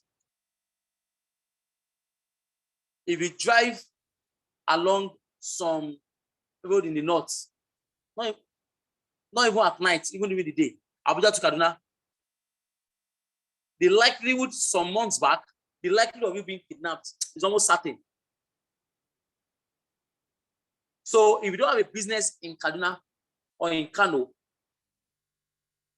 and you don't need to even travel. If you have a business in either of these 2 states and you come from Abuja, can you fly in?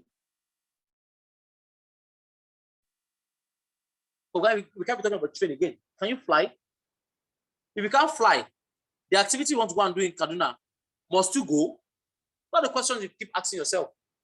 Can't you get somebody, a proxy, then you can do a tele-monitoring? That means you can do a Zoom or video call or something, and try to tell the person what to do? Or can you even arrange a virtual meeting? If it's a must that you can go, that you must go, then do you need second layer of protection? I'm not talking about you going to church now. I'm saying, do you need police escort or military escorts?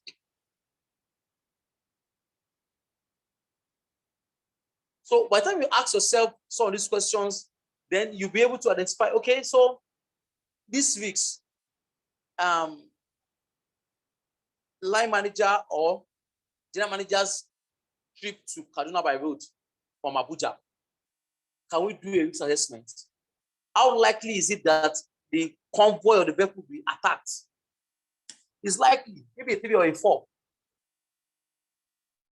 If that vehicle is attacked, how seriously is the outcome? It's almost high or extreme. Because you can't even now, they've even arrested the negotiator. So you can't even go in there to negotiate.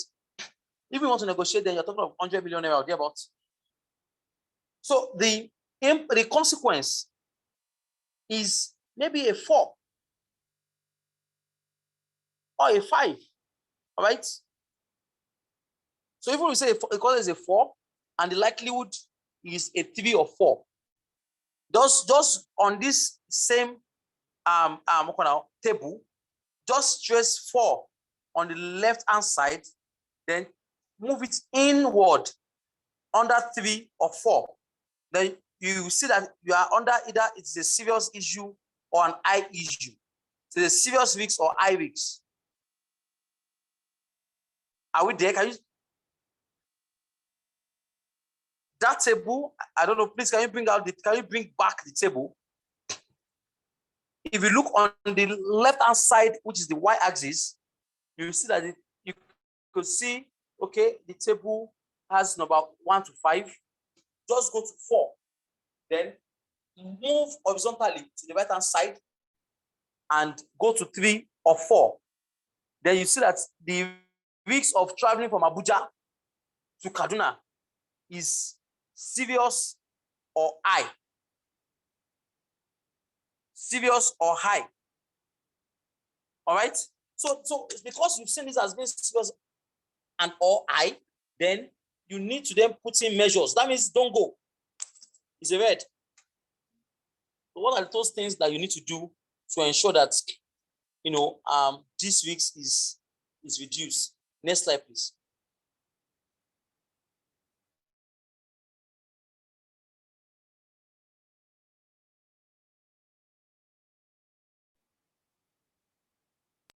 Next slide. Yeah, we've treated this. Next slide, please. Okay, this is just another quick one, right? There is a lift operation, 2 cranes lifting the pipe into the vessel. All right. There is the scaffold. People are standing on the scaffold.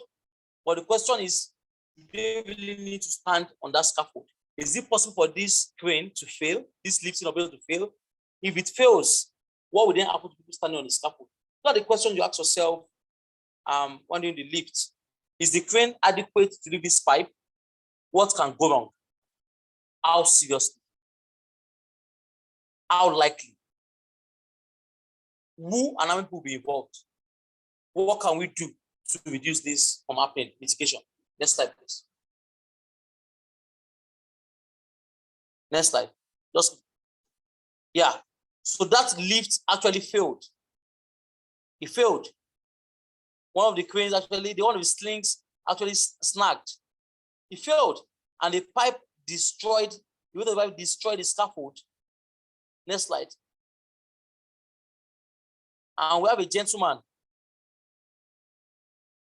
on his way to the great beyond. What I would say, thinking through. Have we thought through the process before we do it?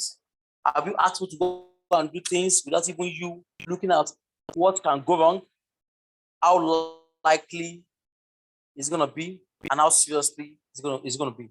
Next slide.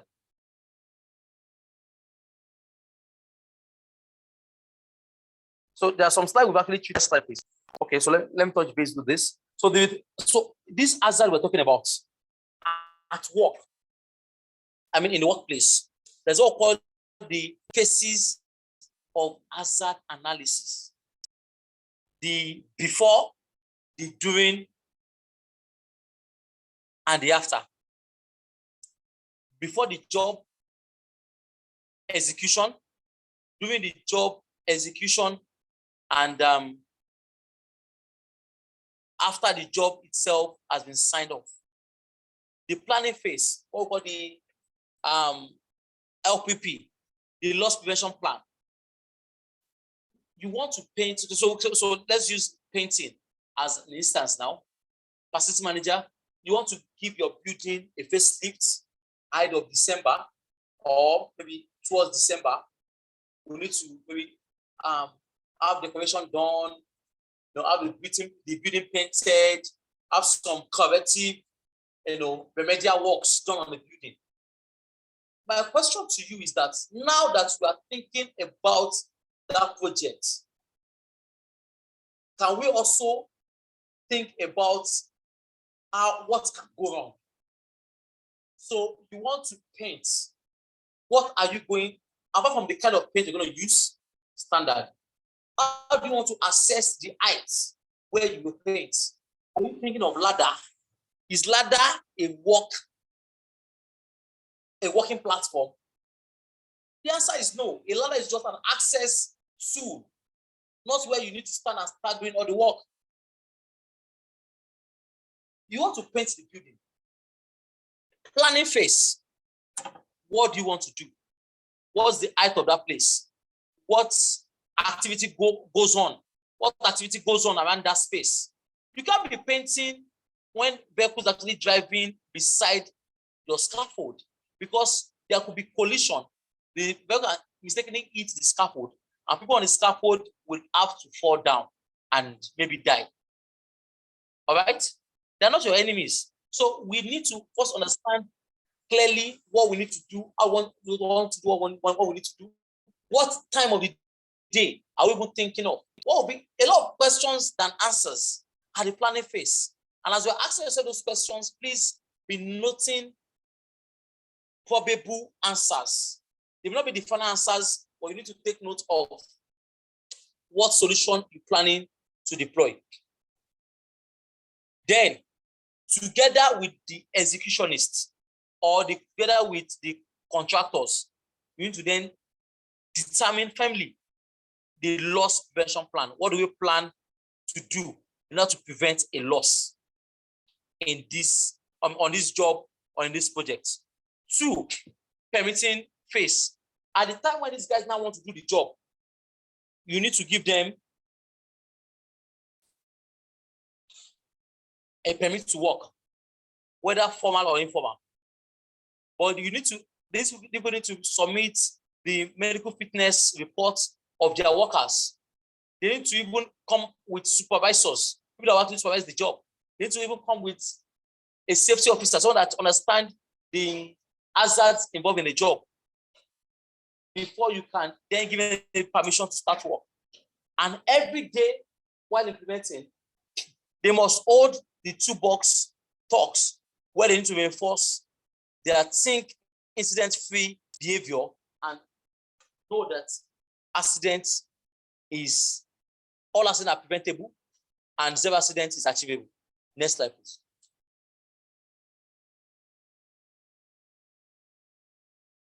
I've explained this just now.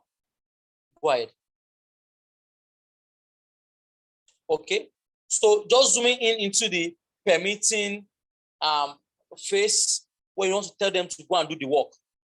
They need to break down the tasks.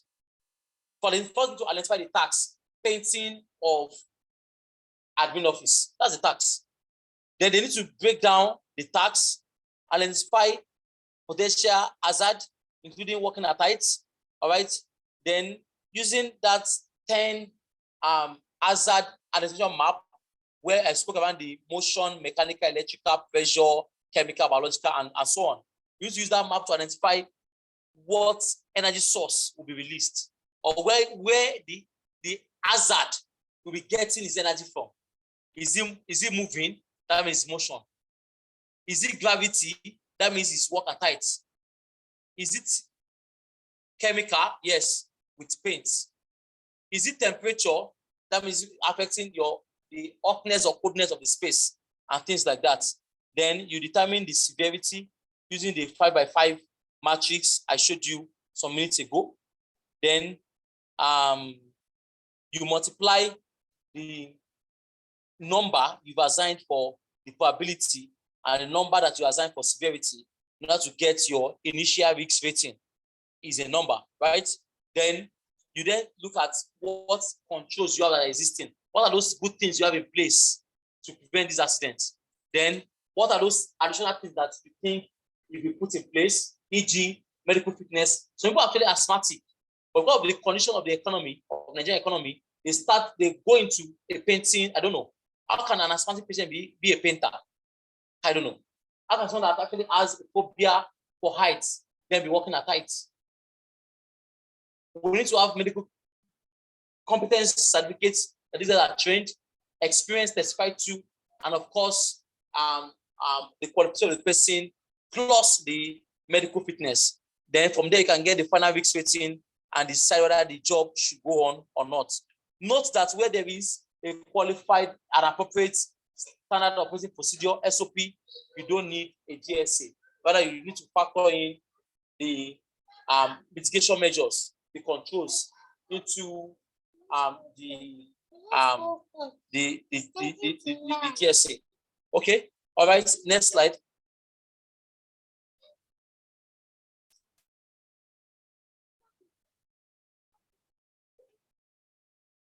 Okay, this is just more or less a format for you to use.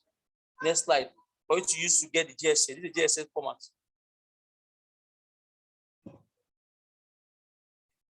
Yeah, so we're going to skip everything around this because I've explained this hazard identification tool or map to us extensively. All right, so just keep going. Just skip this session, please. I think there's one other thing I want to draw before we close the class. Please go ahead to skip this, all the pages on this session that has been explained. Keep skipping, please. Hold 1 minute here. Hold it 1 minute here. Let me just mention this. I know this hierarchy of control is somewhere else in front, but let me just mention it here.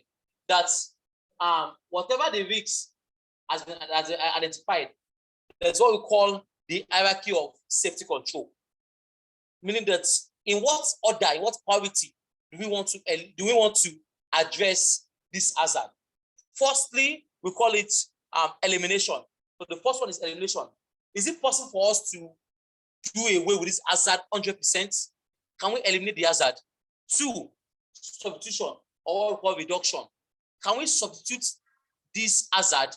Meaning that can we change the method or the material that we want to use, for the job? 3, engineering, which could be isolation or guarding. Isolation, lockout, tag out, try out. If it's electrical, do you want to isolate the energy? You want to lock the energy so that the energy is not released into the operation.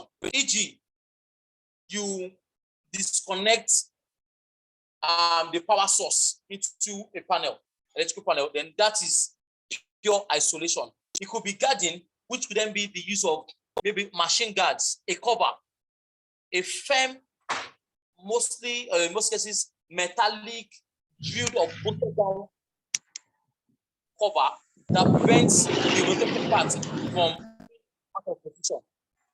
It could be administrative control, and by administrative, we mean training, we mean supervision, information, instruction, all right? And in fact, in some cases, the recruitment process itself is an administrative control. Why do you want to give a mechanic's job to a barber? because of nepotism, because the person is related to you, or because the person was recommended by another person. If the person doesn't know the job, it's about skill sets. If you don't know the job, please, if you want to help the person, you can, but not on the technical role.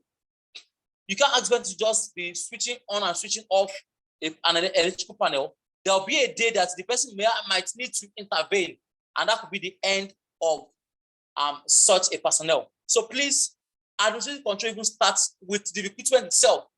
Who did you employ? Is the person competent and qualified? What instruction have you provided to the person?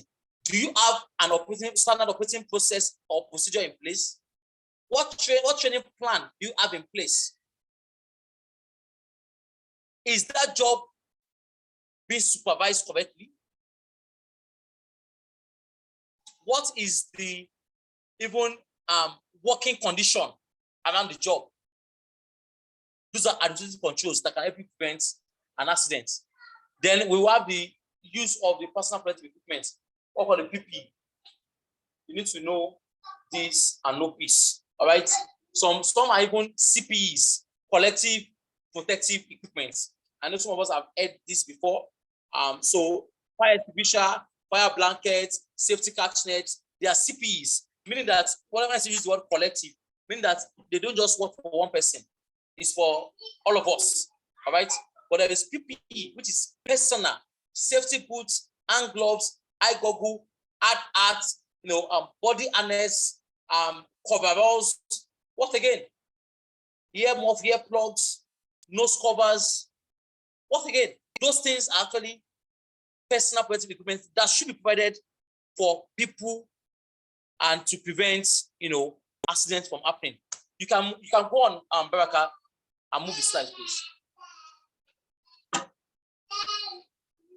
We've talking about gravity. These are just under the map. Just keep moving. Or in fact, can you press escape, please? Can you just press escape ESC button on your keypad or your keyboard? So can you just look at the slide to the left? Yeah. So can you just keep going down? Keep going down. All these have been treated. Keep going, please. I'm actually going to fire. Then I'm okay. That's no. Keep going. Keep going, please. Keep going.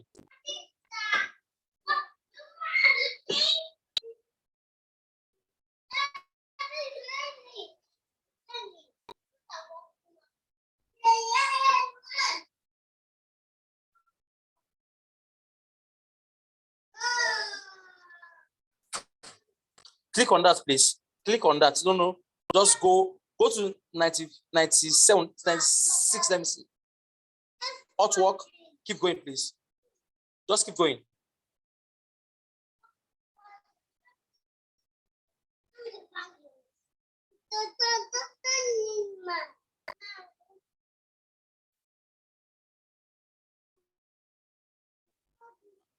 I'm actually looking for fire. Just keep going. I've spoken about electrical safety. I've told you about the local target tryout, right? So I don't need to overemphasize that. Manual handling. If you don't have the right people handling the tools, just keep going, keep going.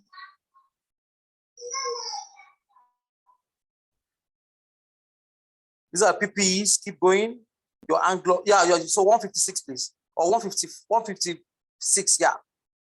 Okay, so let me just touch base with you. Then we can then end the class. No, I asked for 156. Yeah, I asked for this.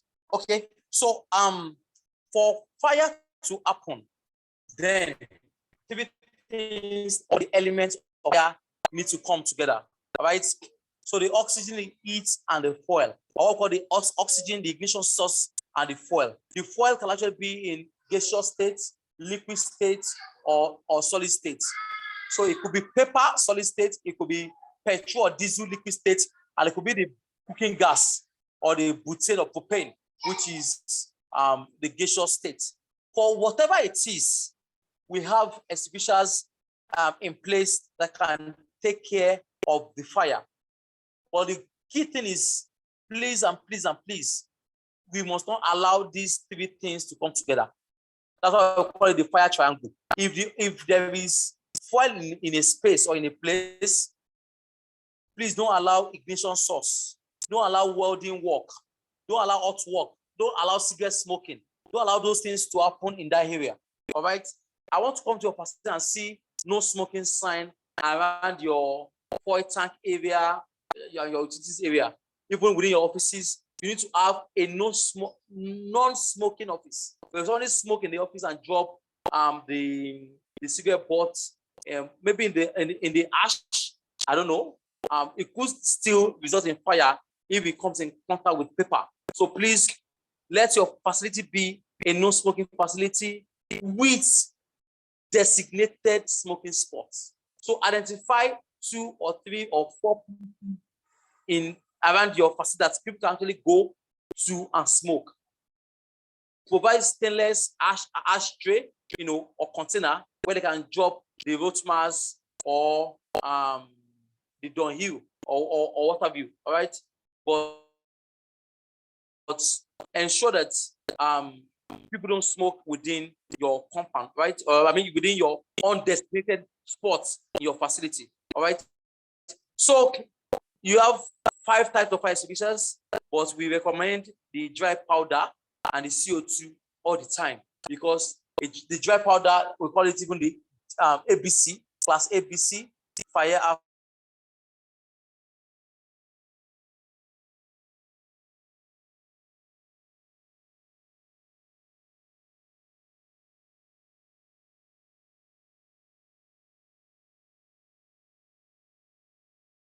please be sure that the fire is not coming from dust, so that you can then not so you don't start fanning or introducing more air into the fire when you should be extinguishing the fire. All right, please foam, yes, can be used to extinguish class B fire, which is around the liquid, that's the petrol or what have you. Water is also good for paper and maybe chair, solid items on fire. Then wet chemical extinguisher is good for the class F fire, which is around the fatty oil or animal fats that could be on fire. Please also for us at our homes, please let's have fire blankets so that even when there is fire in the kitchen, maybe from the cooking utensils, we can use the blanket to just cover the fire. And finally, I would say that to use a fire extinguisher is as simple as BASS, pass. You pull the pin of the extinguisher. There is a pin. Can you try and see whether you can see that slide? There is a pin. You pull the pin. You aim at the base of the fire. Can you scroll down on the slide? Can you just scroll down? Let me see 158, 159. Keep going.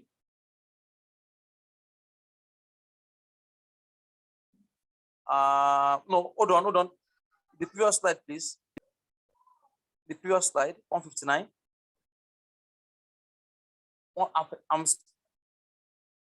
Okay.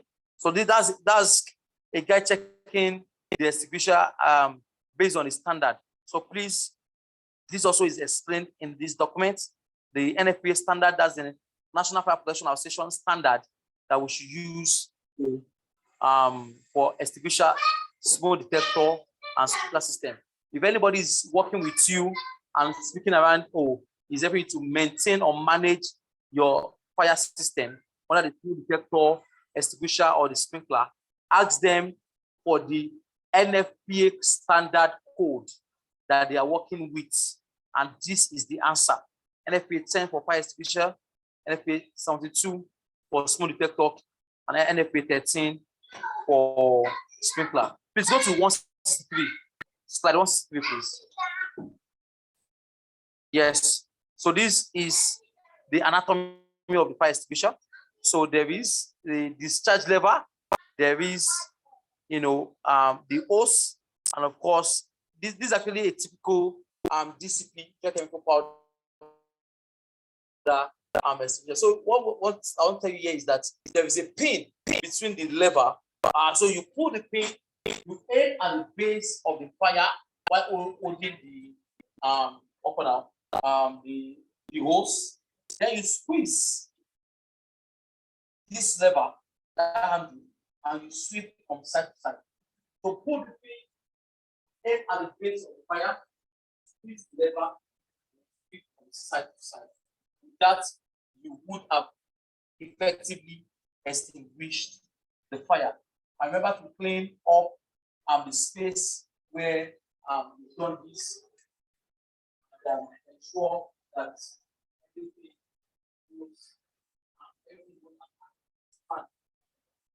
I think that's safe to bring this class to close on the end of the class.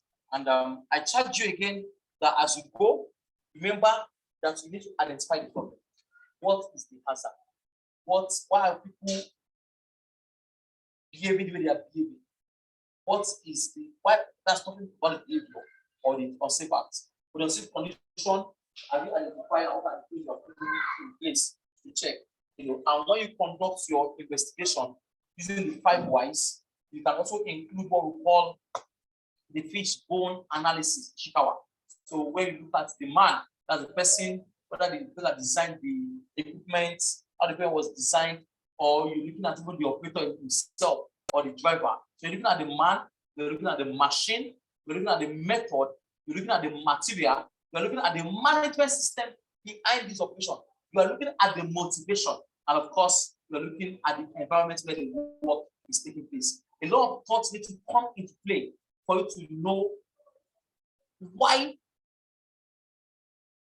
this hazard is manifesting and what you need to do to cope with, to mitigate the hazard. All right. Thank you, and thanks for spending 18 or 16 minutes now beyond the allocated time. All right. So you can go through the slide, and I'm sure that the slide that is self-explanatory. You can understand what has been written there. If you have any question, you can send it to Baraka, then we can take care of that offline. Thank you so much. Please, Baraka, over to you.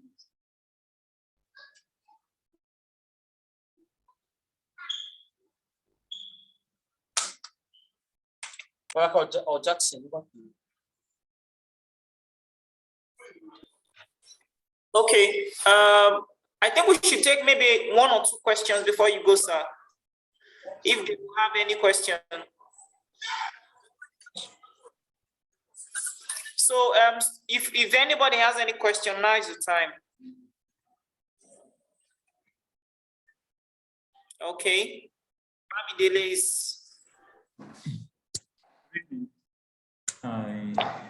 Actually, this class is enlightening, but I joined a bit late.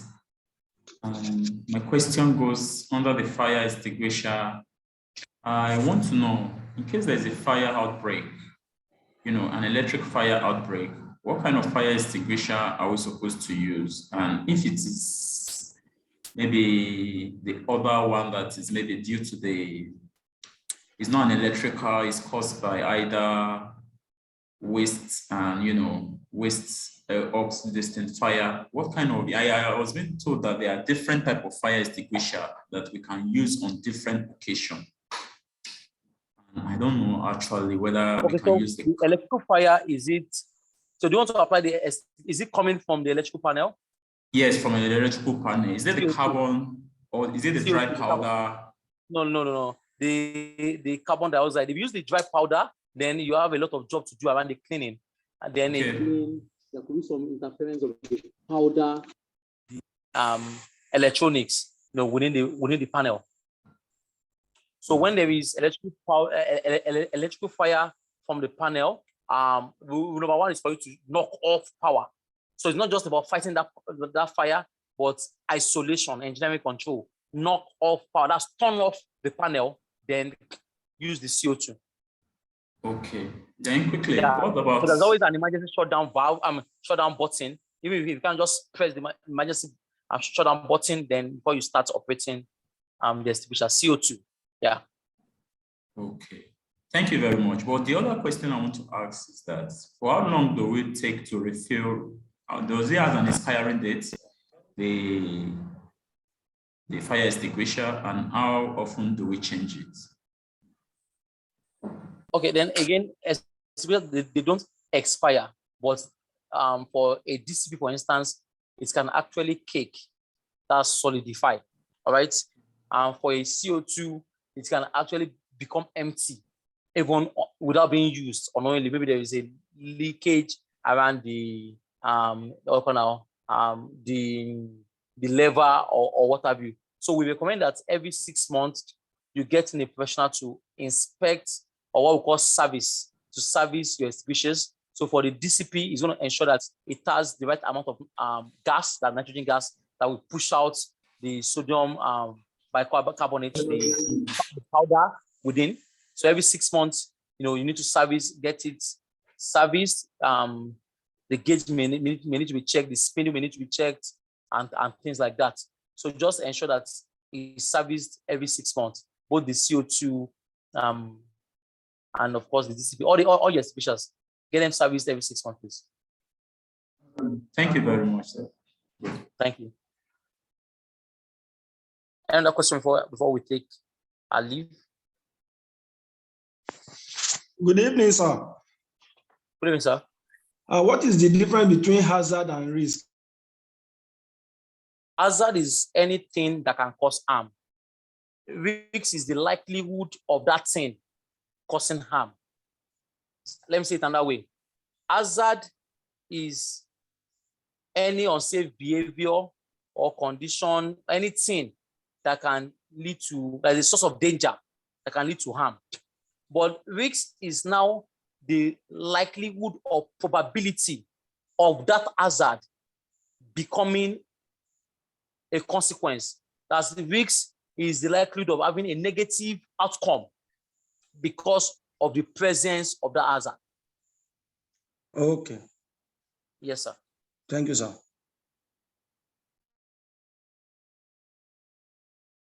Any other person, please?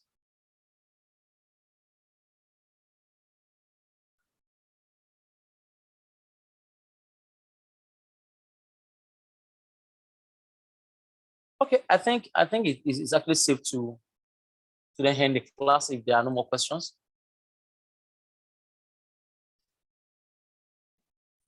Okay. But basically, well, yeah, thank you. Yeah. The class today has been exciting, and I think we've been able to learn more too. I think the students can also agree, and they've learned something they can all apply in their various facilities. Okay, so we'll call it a day, and then see you tomorrow. Thank you, everyone. Have a good night. Bye. Good night. Good night.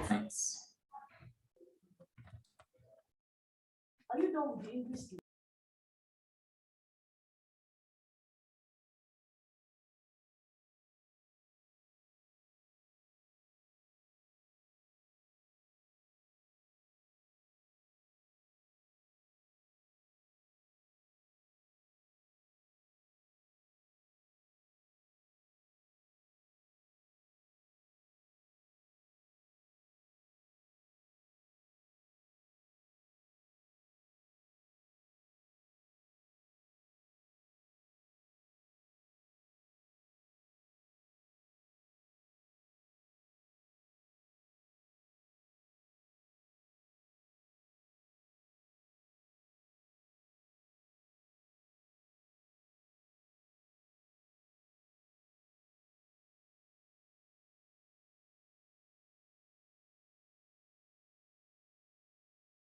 Yeah.